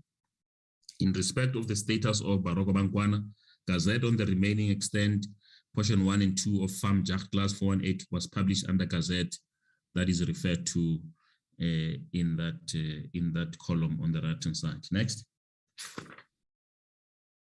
With regard to Nkwana Stad 41KS, the overlapping claimants are Beta W and Kingdom of Sekhukhune. As I've alluded in the previous slide, Beta W is an individual claim, was approved, was not approved. It was found to be non-compliant on the 29th of November 2019. The Kingdom of Sekhukhune claim was approved as compliant on the 29th of August 2019. With regard to the property Nkwana Stad with Baroka-Ba-Nkwana, the Gazette on the remaining extent of Farm Nkwana Stad 419 was published under Gazette, that number in 2018. Next. With respect to Switzerland, honorable members, 473 KS, the overlapping claimants are Bapoto Batau. Those are the counter claimants. The research report approved as non-compliant on the 9th June 2005 and 20 March 2019. So the claim was dismissed as not having met the requirements of the Restitution Act. The status of Baroka-Ba-Nkwana on Switzerland is Gazette on the remaining extent of the Farm Switzerland 473 was published under Gazette, that is referred to in 2018. Next. Indy 47KS, the overlapping claimants on the same properties, Kingdom of Sekhukhune is in Mpakazana community, is Sekhukhune RT Maruta Motlalezi community. Now, with the Kingdom of Sekhukhune, the research was approved as compliant. Mpakazana, the research was found that they do not meet the minimum requirements of the Restitution Act, and it was found to be non-compliant. Sekhukhune RT Maruta Motlalezi community, Bapedi tribe, the research found that they do not comply with the minimum requirements of the Restitution Act. With regard to Indy, the property in relation to Baroka-Ba-Nkwana, Gazette on the remaining extent of the farm Indy 474 was published in terms of that referral of the Gazette. Next one. With regard to Dal Josaphat 41KS, we do not have any proclamation holder. We do not have any overlapping claimants. The property still needs to be gazetted. On Medellin 538KS, there is a proclamation holder, is Baroka-Ba-Nkwana, is Dauma Nkwatsana, is Nchabeling. Honorable members would know that in the past, the previous Homeland System would possibly give proclamations to 5 different traditional authorities as their people were residing in those areas. So in that instance, we have got 3 proclamations on that farm. But the property has not yet still to be gazetted. We still need to finalize the process. Skinot 462KS, there is an overlapping claimant, is Kingdom of Sekhukhune. The research was approved for Kingdom of Sekhukhune on the 29th of August 2019. We still have to gazette the Skinot on behalf of Baroka and on behalf of Kingdom of Sekhukhune. Next one. G&G Government Grond 503KS. We've got a proclamation holder, which is Konisio Pela and Baroka-Ba-Nkwana. Both of them have got proclamation holders. There are no overlapping claimants. The status in terms of Baroka, we still have to gazette the property. With respect to Eerste Recht 502 KS, there is a proclamation holder is Dau Nkwana and Baroka Bankwani. There's an overlapping claim is Dau Nkwana. Dau Nkwana have got a proclamation holder. They've also lodged a claim. Research approved as compliant for Dau Nkwana on the 26th March 2019. We still have to gazette that land in respect of Baroka Bankwani and also in respect of Dau Nkwana. Next one. Huraruop 315 KS, honorable members, the proclamation holder on that farm, which is claimed by Baroka, it's in Chabeleng, it's Dau Nkwana, it's Baroka Bankwani. It's possible that they've claimed a land on which they also have a proclamation. That's why you see that they are also proclamation holders. Overlapping claimants on Hurarup is in Chabeleng, Dau Nkwana tribe. The research of Nchabeleng Dau Nkwana was approved as compliant on the 26th March 2019. We still have to gazette the Huraruo property in favor of Baroka Bankwani, and we still have to gazette it in favor of Nchabeleng Dau Nkwana. That process has not yet been done. On the same farm of Huraruo, we have got an overlapping claimant, which is the second one is Study SJ Port of Atau. As I've indicated previously, the research report indicated that they do not qualify in terms of the Restitution Act. And we have ad hoc zonal, an overlapping claimant, and we still have to gazette them as well as an overlapping claimant. It's not yet gazetted on Huraruo. Next one. Hag during work 490 KS, the proclamation holder is Baroka Bankwani. Overlapping claimants ad hoc zonal RDP. We still have to gazette the Hag during property in favor of Baroka, and also gazette it in favor of ad hoc zonal. Ziko Ziekwe Khat 41 KS, Baroka Bankwani, it's a proclamation holder on the communal land. The overlapping claimant was Beta W, Pasha, and Beta families. The research approved was that it is not compliant, as I've indicated. We still have to gazette the Ziekwe Khat 41 KS in favor of Baroka to take the matter forward. Another property claimed by Baroka is Rodecrans 410 KS. There are no overlapping claimants. There is no proclamation holder. We still have to just gazette it and process it. Next one. There's Metal Band 420 KS. The proclamation holder is Baroka Bankwani. Overlapping claimant is ad hoc zonal. We still have to gazette that Middle Band 420 KS. There's another property is Diamond 422 KS. They are the proclamation holders according to the information was given in 1960, Baroka Bankwani. There's an overlapping claimant, Beta W, but that claim was found not to be compliant. We still have to gazette Diamond 422 KS. There's another overlapping claimant that we've registered is Study SJ Port of Atau. That report also indicates that they do not meet the minimum requirements of restitution. We still have to gazette the properties, the Diamond 422 KS in favor and Middle Band in favor of Baroka Bankwani. Next one, Job Scope 41 KS. The Baroka Bankwani are proclamation holders. There are no overlapping claims. We still have to gazette that communal area.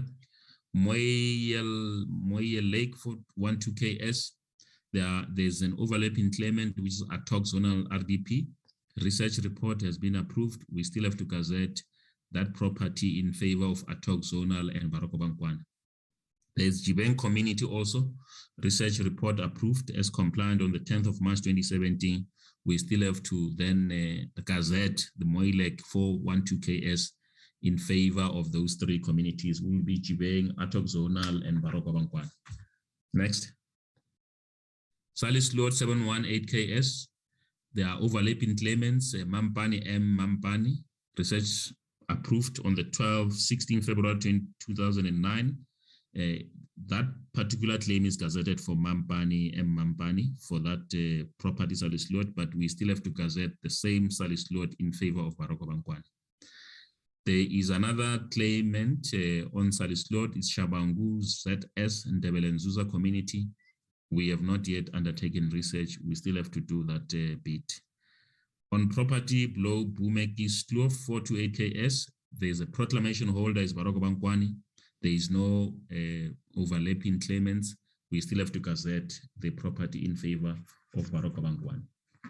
Now, honorable members, I'm going to go to comments quickly, just to put certain issues in perspective. The Kingdom of Sekhukhune are also claimants on the properties claimed by Baroka-Ba.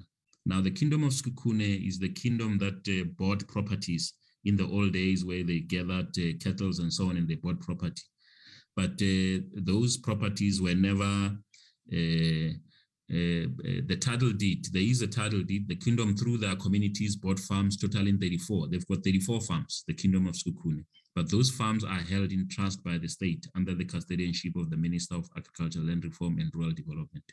So those were called bought farms that were bought, but they never got to own them themselves directly. But they are titled, but they are held in trust by the minister responsible for land. Baroka-Ba disputes the Kingdom of Sekhukune's claims on farms that they've proclamations on. So these are issues that we find on the ground.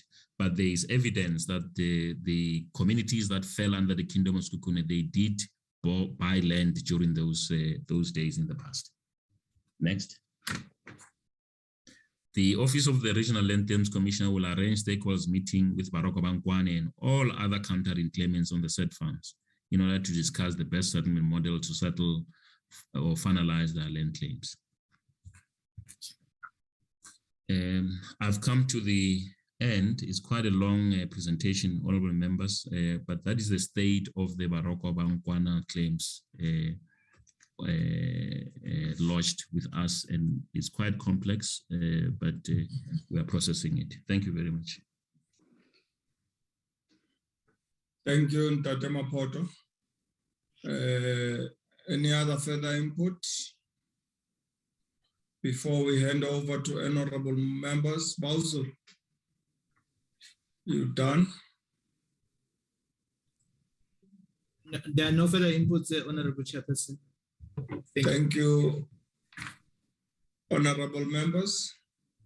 There is the presentation on the Baroka-Ba. Any questions of clarity or comments? Honorable Klapper. Thanks, Honorable Chair. We learn every day. I don't know, are we done with Mathebe matter? I just wanted to check, having listened to what transpired on Ntate Mathebe, where are we standing with Mathebe now? The advice is refusing anything. And I was reading that report that is very detailed by Ntate Chililo to say department lacks legal instrument to assist people like Mr. Mathebe. Where does the department stand now with Ntate Mathebe on this one? Legal instrument, I understand that that one that you quoted does not cover him, because what he wanted was just an adjustment of the title deed, only to find it will open a can of worms on those investigations, and ultimately he does not even, it's not even covered under those, and he has to now put up a new claim through the regional claim. Where is he now? What is happening? Is it a standoff to say we can't help you and we don't have that capacity, lacking those instruments and everything? On the Baroka one, the reason why I'm saying we're learning every day, Chair, I think it's a whole lot of portions, but I want to confirm my understanding with the department on the terms that they are using. For an example, what do they mean if they say it's gazetted? Because I'm saying this, I'm asking this because when you look at what they have been presenting, most portions has been gazetted. Others, on the other hand, they are still awaiting gazetted to be gazetted, even though the research report is not approved or is non-compliant. So I want to understand, because it's putting a confusion on me, or what does it mean when it's gazetted? I thought you gazette when everything else is compliant and it's about something to be handed over or something like that is done. Now, after gazetting, because gazetted has been done on both 2018, 2019, have these claims ultimately be restored or restituted, or where are they, what is happening?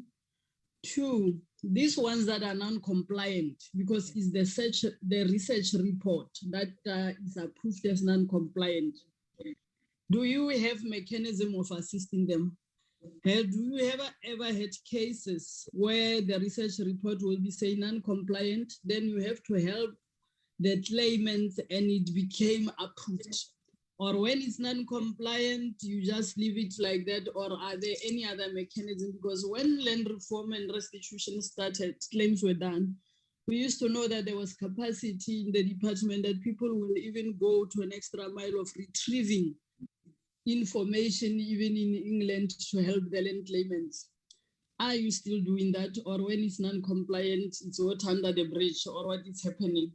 So those will be, the last question is, if you're saying the king has got a proclamation, and I saw one area also, it's not the king, but there's proclamation. What do you mean there's proclamation on that land? That's why I say I want to understand and not assume that I understand this terminology the way it has been presented. Thanks. Thank you, Honorable Tlhape. Honorable Stay. Thank you, Chairperson, and also thank you for the presentation. Chairperson, yes, listening to the presentation, I want to reiterate my call that it is really high time that we get to some kind of database of the processes of land claim. The process is very, very difficult to understand, as we saw now. It is also very complicated, Chairperson, and I think it will be much easier once we have some kind of a database of all the land claims and where it currently is. As I said last time, all of us as members of this committee is constantly getting calls from frustrated communities because of the process that takes so long. And then there is nothing that we as a committee or members or the public or anyone can refer to and say the process is currently here. Or when we understand that it was found non-compliant, if it can have a little short description of why it's non-compliant, it's either this or that or the reasons for that, we can help explaining to communities, because the frustration is boiling over, Chair. We need to come to some kind of a point where we can put this in writing on a database and for anyone to see. And Chair, listening to the presentation, all I'm thinking is, we are only now dealing with a cutoff date of 1998. What is going to happen when we reopen the process with the second phase of the land claims order? There's overlapping land claims at the moment. There will be more overlapping land claims later. And then, people were given land and they were found to be compliant at that stage. But what will happen if new land claims are? I'm just getting really, really, really very, very worried, Chair, when I listen to this. We need to start building on some kind of database document, getting to a point at some stage. Chairperson, and then something else that I also think about, especially like listening to the upgrading of, what's that? It's not upgrading, when he wanted a title to the land and it was found that he couldn't do it because it is communal land. We also really need to get to a point where we look at people living in communal land. There are people who want title to their land. Not everyone wants. I agree with that. But if a 1991 Act could not get people that, we need to look at it. How are we going to assist people that do want title to the land? Chair, so yeah, that I don't have a question. I'm just really thinking about this process. It is very technical, and I think, Chair, we actually, I think, need like a week long of a training session to understand the legislation governing land, the processes of it, because I don't think we are really moving forward quickly enough. Thank you, Chairperson. Thank you, Honorable Stein. Honorable Nkwana Matiase. Well, thanks so much, Chairperson. Look, I have also similar questions that, like other members. The report really doesn't give a clear way forward, does not provide recommendations about each of the cases presented here. And that leaves us with more questions than answers. But then of the few questions that I have, perhaps that I can put forward, one, of these farms that have been claimed, the question is, have they been acquired from the private individuals by the state? Two, at what value for each farm, meaning how much has been paid if they have already been acquired by the state? Or thirdly, are these just claims over land? And fourthly, what is the method of acquiring these farms? Is it through restitution or is it through land redistribution? The other different question, which is related to land, especially in the light of overlapping claims. My experience in Limpopo, as I've been doing some work there, is that, and what I've observed, Honorable Chair, is that Limpopo, especially Sekhukhune region, is mineral resource rich.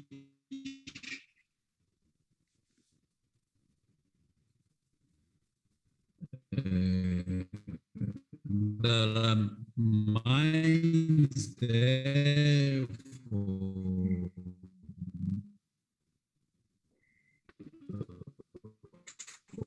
all sorts of minerals. The land claims are really not on the farms or to work on which these farms are situated.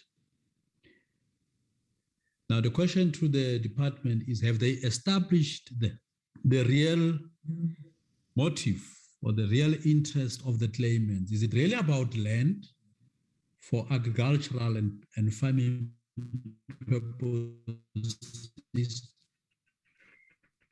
Or is it about having access established or mines that have not yet been started with exploration and mining? That question is important to understand the nature of the overlapping claims. And it will be important and it will be in the interest of any inquiry over these disputes that we know exactly why people are claiming those pieces of land or of the farms, and for what use do they want to have access over the farms. Thank you so much, Honorable Chairperson. Thank you, Honorable Nkwana Matiase. Honorable Kaba. No, thank you, Chair. I've got no issue at the moment. Thank you, Chair. Thank you. Honorable Mbabama is now submitted an apology. Akbare Briet. Dankie, voorsitter. Chairperson, I share my colleagues' concern. I think Honorable Slape mentioned the gazetting, and I would like to further that, but I would like to support Honorable Stein when she says that I think we need to get to a stage where we have a database of sorts, where we can actually see, afhandel and process, and actually have a list of all of these things.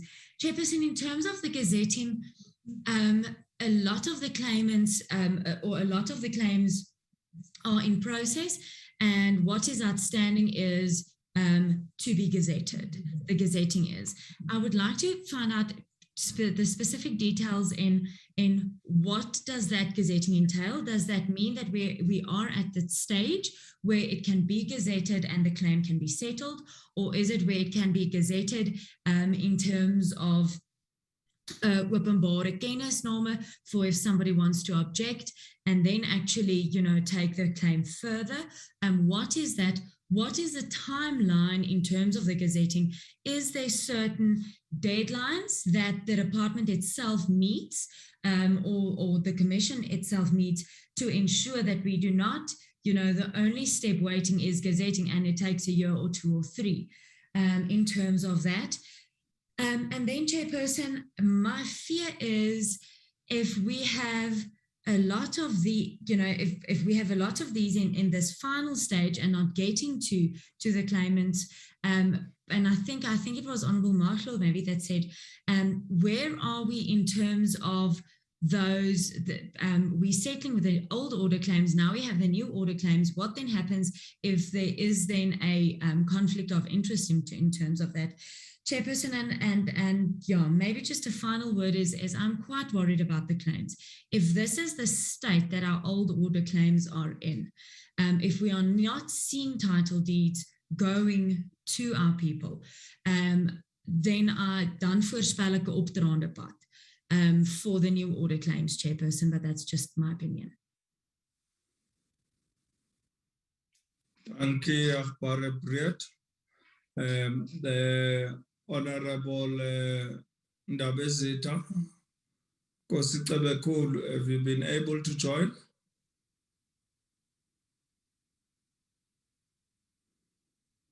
Marshall, Honorable Marshall. Thank you, Honorable Chairperson. Firstly, let me take this opportunity and appreciate the report as presented by the department, especially of Limpopo province. But the issue of Mr. Mathebe is a worrying factor in my mind, that we might be having our people who are suffering out there without, getting assistance. But we must also understand and get information on how did Mathebe get the land in the first place. For him to come and claim, how did he be given this land? Who gave him the land? The department must be able to tell us who are doing those things, giving people land without them having the rights to occupy that land. But my Chairperson, my questions will be as follows. How long does it take to finalize the research report on land claim? How long does it take? Maybe I did not listen when they were presenting, but I just wanted to know how long. Does the department, second question is that, does the department have the capacity in doing the work? And then the other one is that, does the department have internal service providers who is helping them as the department in doing the evaluation? Work person will be that if yes, there is capacity, why is it taking so long for them to finalize matters of matters on the issue of land in this regard? The last one, Chairperson, I heard that most of the people, they are losing their rights. What is the most problem that the department is coming across with, and how do they solve it? Because we are the government that says people must get their land. People must plow. People must, produce. And the president recently presented that each and every municipalities must be able to, do investment. How do we do the investment when the issue of the land is not being addressed? We need to make sure that we as the department and we as the government, we provide the conducive environment for our people to be able to attract those investors in our areas. Thank you, Chair. Thank you, Mama. Honorable members, Is there any other honorable member on the platform who have not recognized who wishes to pose a question? Tate Masipa, are you sorted and back on the platform? Chair, I am back. Thank you, Chair, and good morning to colleagues in the departments. I'm sorry, Chair, I have really been struggling to follow the debate because I was, on and off. I have got really no question. I think my colleagues covered me. I have just joined, when the gentleman that was presenting, was towards the end, but I'm covered. Thanks, Chair. Thank you, Tate Masipa. Thank you, honorable members, for your questions of clarity. Maybe I can just add one or two on my end, particularly on the Mathebe case, which demonstrates a gap in law when it comes to communal land tenure law, which has to give effect to Section 25, subsection 6 of the Constitution. Can the department in this regard speed up the process? We do know, honorable members, during the Ultra Bill process, we were informed that the bill will be tabled soon. To date, we are still waiting on this. On the Mararo claim, maybe just a clarity-seeking question would be based on some claims which have been finalized, whilst Mararo is still gazetted stage. What was the final award for the finalized claims? If it was restoration of land, what does that mean for Mararo? On, in terms of all the claims which have been reported on today, question would be, are they all on state land? If not, what will be the total cost of settlement on the finalization of these claims?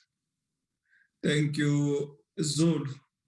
We'll hand over back to yourselves with Ntate Chililo, as well as Ntate Mapoto for responses. Thank you. Thank you very much, Honorable Chairperson and the honorable members for the comments. My colleague from Restitution will deal with all the questions and comments that relates to the land claims. On the Mathebe matter, I think, Honorable Chairperson, you have touched it, and I think I agree with you from our side in terms of the gap that you have identified in terms of the law, especially that deals with issues of tenure in communal areas, because Mr. Mathebe resides in a communal area, and his residence is there with the other members that he was talking about. Obviously, there was a land claim on that land, which then was settled in terms of financial compensation, because the land could not be restored as it's a communal land settled by traditional communities. So and then the claimants were given financial compensation. I agree with you, and I think the department, as promised previously, that we are busy with the communal land tenure bill and the consultations, and then the National Land Summit, which will then take us to a point where we will be able now to take the draft bill for processing and further consultation, and then also appraise the committee on the communal land tenure bill. Our legal development unit, Advocate Ramasala, is busy with the communal land tenure bill and also the policy related to that bill. So that will also help us to address similar cases like that one of Mathebe. Let me stop the Chairperson on Mathebe and allow my colleague, Mr. Mapoto, to address the issues that were raised by the committee members on the issues of land claims and the definitions on gazetting. I won't go through the comments by each member, but I think we have noted all of those. He will address them. Thank you, Chairperson. Thank you very much, Mr. Nkosi. I want to start with the chair's question. I didn't hear the chair on the second question, I think, on the overall amount spent, but what I could pick it up was that the ones on Mararo, the ones that are finalized, the individual claims, there was no land restoration. It was financial compensation. The one that we've listed with Mararo that are competing where they've lost rights. It's we paid them money, the individual. It was not land restoration. Then I would go to Honorable Matlo. The question was, how long does it take to complete research? Now it does vary. We've got a rule 3. Rule 3 is sort of a desktop prima facie research that you may easily find in the archives and so on. It normally won't take about 3 weeks, but your rule 5, which actually pinpoints where the actual people were removed, where you have to actually pinpoint which side of the farm, is it on the western side or on the northern side, it does take time. If you have to go through mountains and rugged terrain, I would put an average of 5 months to complete a full Rule 5 research, which indicate clearly where they were removed in relation to the farm. The Rule 3 will basically endorses that people were removed around here, but Rule 5 actually pinpoints the location. So the Rule 3 will take quite 3 weeks, but the Rule 5 will take an average of 5 months. Capacity, we will always need capacity, Honorable Member. Capacity is something that has evaded us for some time. But for now, because we are going towards the more complicated ones, we are finalizing our research now on the 1998 claims. So we are confident that we will be able to finalize the remaining ones. I think the commission had quite a tough time during the formative stages, but I think now we should be able to finalize the research that is outstanding. In terms of service providers, we do source them when we need, but when there's no need, we don't need to source them. The issue of land, as Honorable Matla has indicated, I will defer that to Bongikosi Zulu to deal with the issue of land in general. I'll then go to Honorable Matiasi. The land that we're talking about on Baroka-Nkwana, we have not yet acquired it. It's not yet acquired. As you'll see, it's a complex claim. We have researched the Baroka-Nkwana in not at a go in one batch. There was the first research report, there was a second research report, there was a third research report. So we had to deal with it in that way in order to be able to address the magnitude of it. At what value? We have not yet acquired the land yet, so we don't know the value as yet. And most of the land is communal land. It's where communities stay or they've stayed before. Communities, when they were either removed through proclamations, stroke of a pen, or they were removed physically. And the restoration, when it happens, Honorable Matiasi, it will happen through restitution because these communities lodged claims. So they will therefore have to be, the restoration, if it does happen, it will happen through restitution. Because once you lodge a claim, then we have to process it. A claim is a claim, we have to process it. If it's not compliant, let's say that we found that persons or communities never stayed there, we regard it as non-compliant with the law. In other words, we call it, we dismiss it, meaning then we are not processing it any further. because we couldn't find any trace of dispossession on the land. That's how we deal with it. I'll then go to the first batch of questions. What does gazette means? Gazette means it's a legal process. It's one of the business processes. Once the research report is approved, that is, we found out that indeed you lost rights on the land, we gazette it. Gazette is a legal term, which means now people can object to it, or people may know what is the process going forth. The Gazette will say, so and so community has lodged a claim. The Gazette will run for 60 days. If there are any objections, people may then write objections to the Gazette. It's a legal process before we start processing the claim further in terms of verifying them and going to settlement. That's what Gazette means. So therefore, the ones that we gazetted for Baroka-Nkwana, for example, are the ones that we were, because we couldn't put up all of them at the same go. It's a process.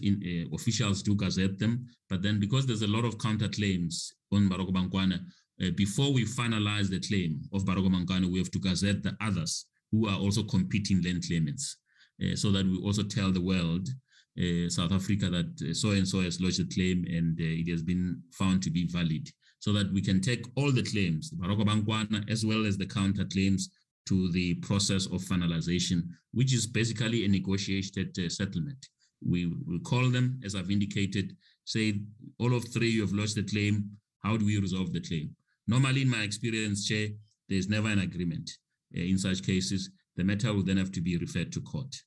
That's my answer on number one. On number two, the ones that have been gazetted, Honorable Member, it doesn't mean that they've been restituted. No, it's a legal process. It's a business process. It's a step in the finalization of the claim. It doesn't mean the land has been restored.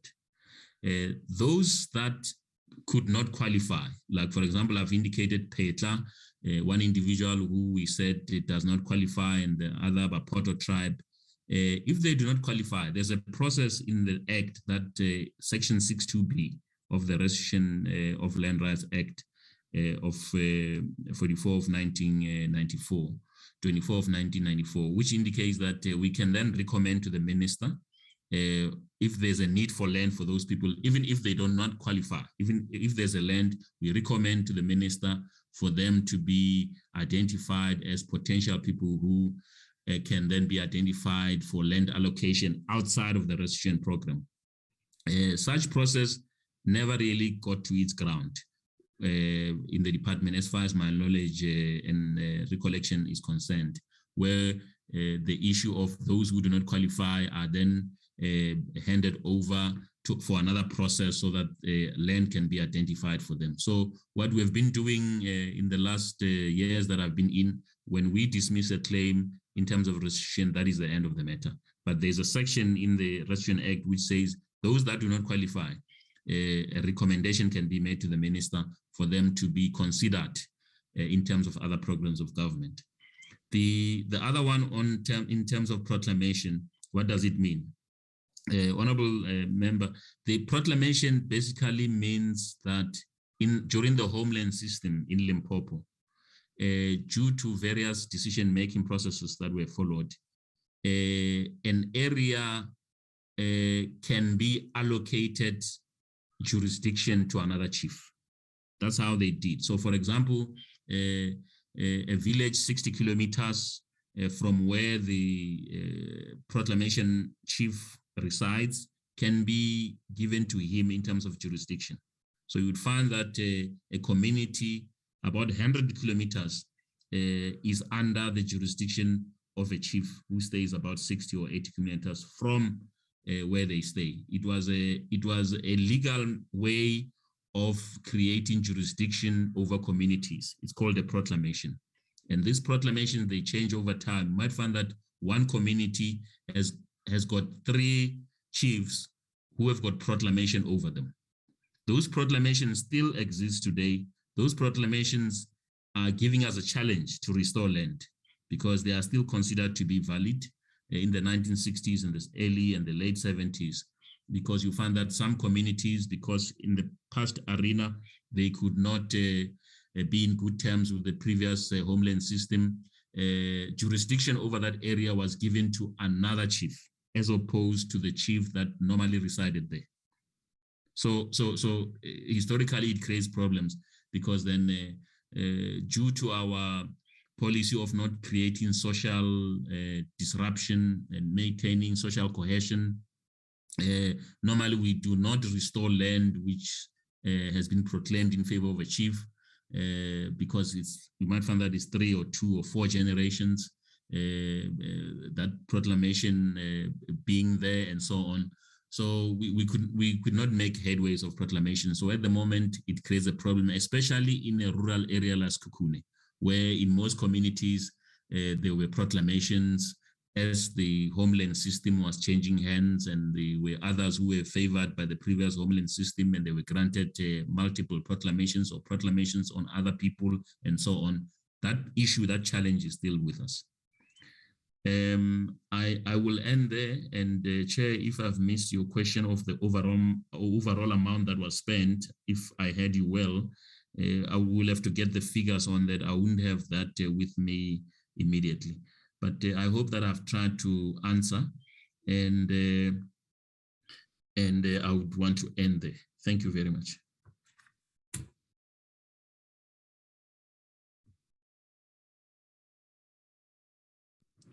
Any other further input, Bausur? No, Chairperson, Honorable Chairperson, there are no further inputs, except that if maybe the Chairperson allows us, the Commission can also provide written responses to some of the issues, including what my colleague has spoken about regarding the amounts, and also the other questions that you asked in terms of the actual figures on the what is involved, and also the questions that I think Honorable Matthias asked in relation to the matters that relates to the amounts of monies that are involved in the claims. Thanks, sir. No, thank you on your input. I have noted that some of the questions were not responded to, and therefore want to therefore ask that as you've alluded to sending written response, so we will request that you furnish the Secretariat with written responses to the questions that have been posed by honorable members by no later than 12 o'clock on the 17th of December. But let me also ascertain from you, honorable members, are there any follow-up questions or any other things you would want to note on relating these presentations? Any hands? Honorable Kape? No, thanks, Chair. I think my follow-up, which is one of the questions that I asked when I spoke about the gazetting that I don't want to assume I know, was related to the dates, to say the indication on the report is that gazetting was done in 2018. We are in 2021. And the presenter rightfully says it would be a legal process stipulating 60 days or something. Now, if by today they still bring a report that gazetting was done in 2018, where are we? Because clearly there's no report whether it was settled or what happened or land was handed over.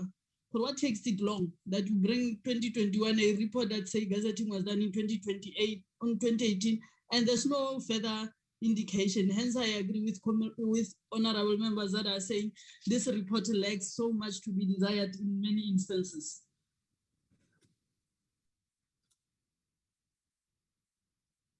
Thank you, Honorable Kape. Any other honorable members who want to have a final input?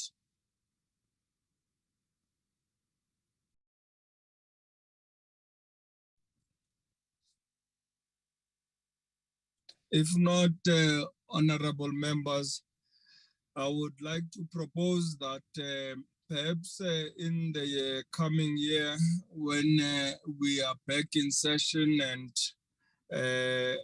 look into our work, that we should schedule at least 2, if not 3 meetings to receive regional offices' reports about the outstanding pre-1998 land claims in the manner we have done. There are, honorable members, forestry claims, claims on national parks, military bases across the country. We must get an update on these. And we need to also push for the finalization of these claims, which will pave the way for the consideration of new order claims that the Commission can't even touch at this moment.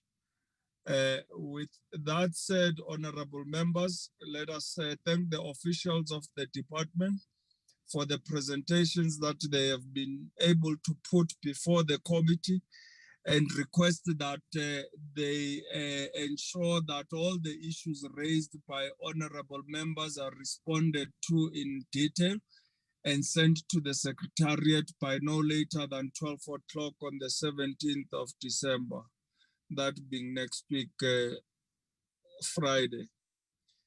Honorable members, that concludes the program of the day, either than the consideration and adoption of outstanding minutes. I will therefore request now the Secretariat to flight the minutes so that we can get into that. Thank you. Mamkakaza Manyamza, please upload the presentation of the minutes. Thank you.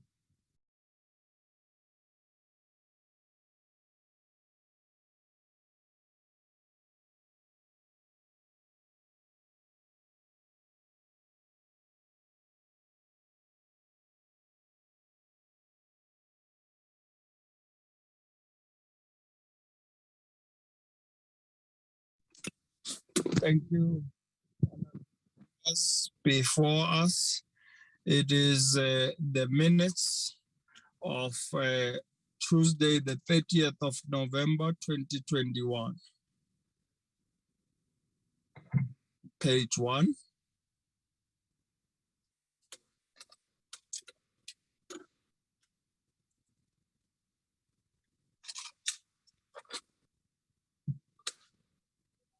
Page 2.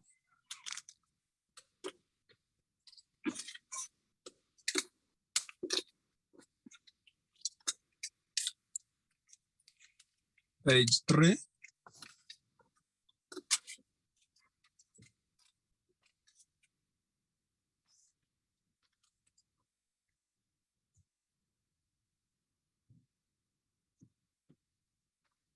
Page 4. Honorable Tape, I see your hand is up. Is that an old hand?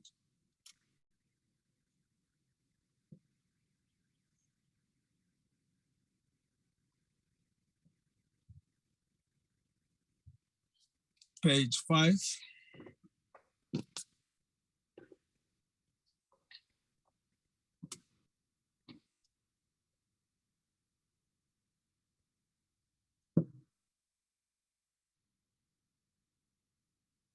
Page 6.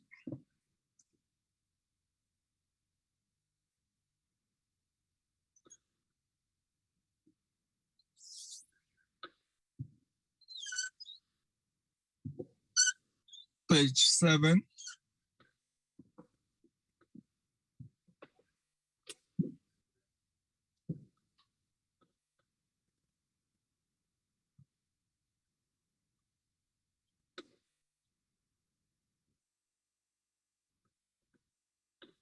Page 8.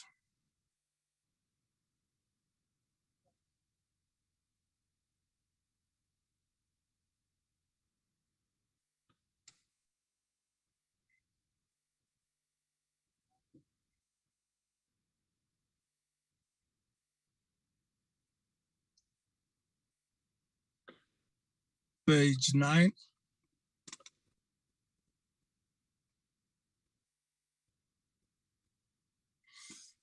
Thank you, honorable members. Can I have a mover for the adoption of the minutes of the 30th of November 2021?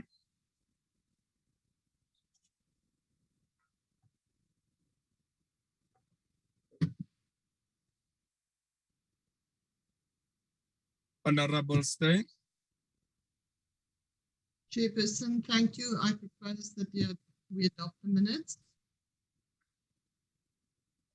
Thank you, Honorable Stein. Moves for the adoption of the minutes of the 30th of November 2021 as a true reflection of the meeting we held. Can we have a second, honorable members? Honorable Mahlo. Chairperson, I second the move for the adoption of the minutes of the 30th of November 2021. It's a true reflection. Thank you. Thank you, Honorable Mahlo. Seconds the adoption of the minutes. Honorable members, any matters arising? Page 1.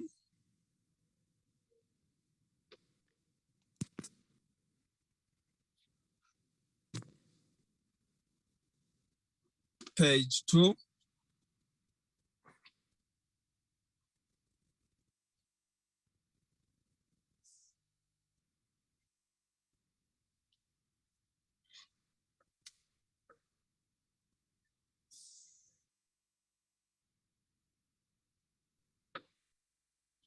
Page 3.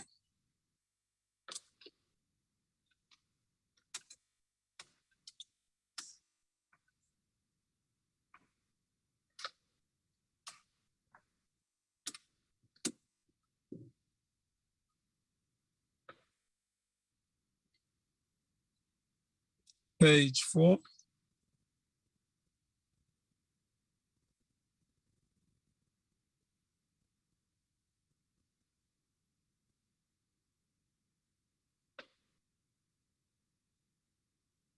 Page 5.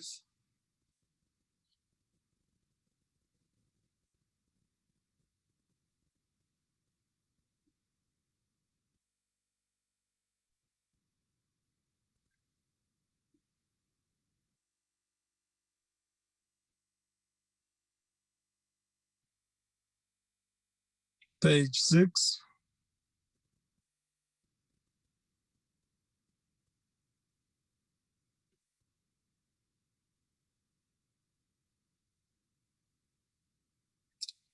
Page 7.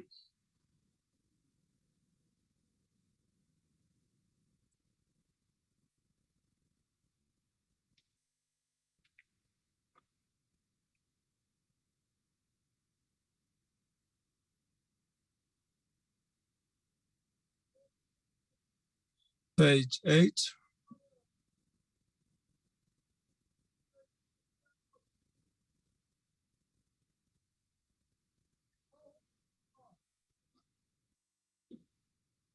Page 9.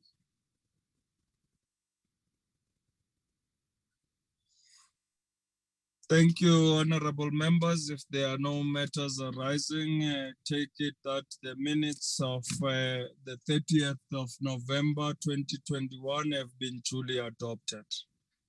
That was the only set of minutes, honorable members, that we had to adopt in concluding our work.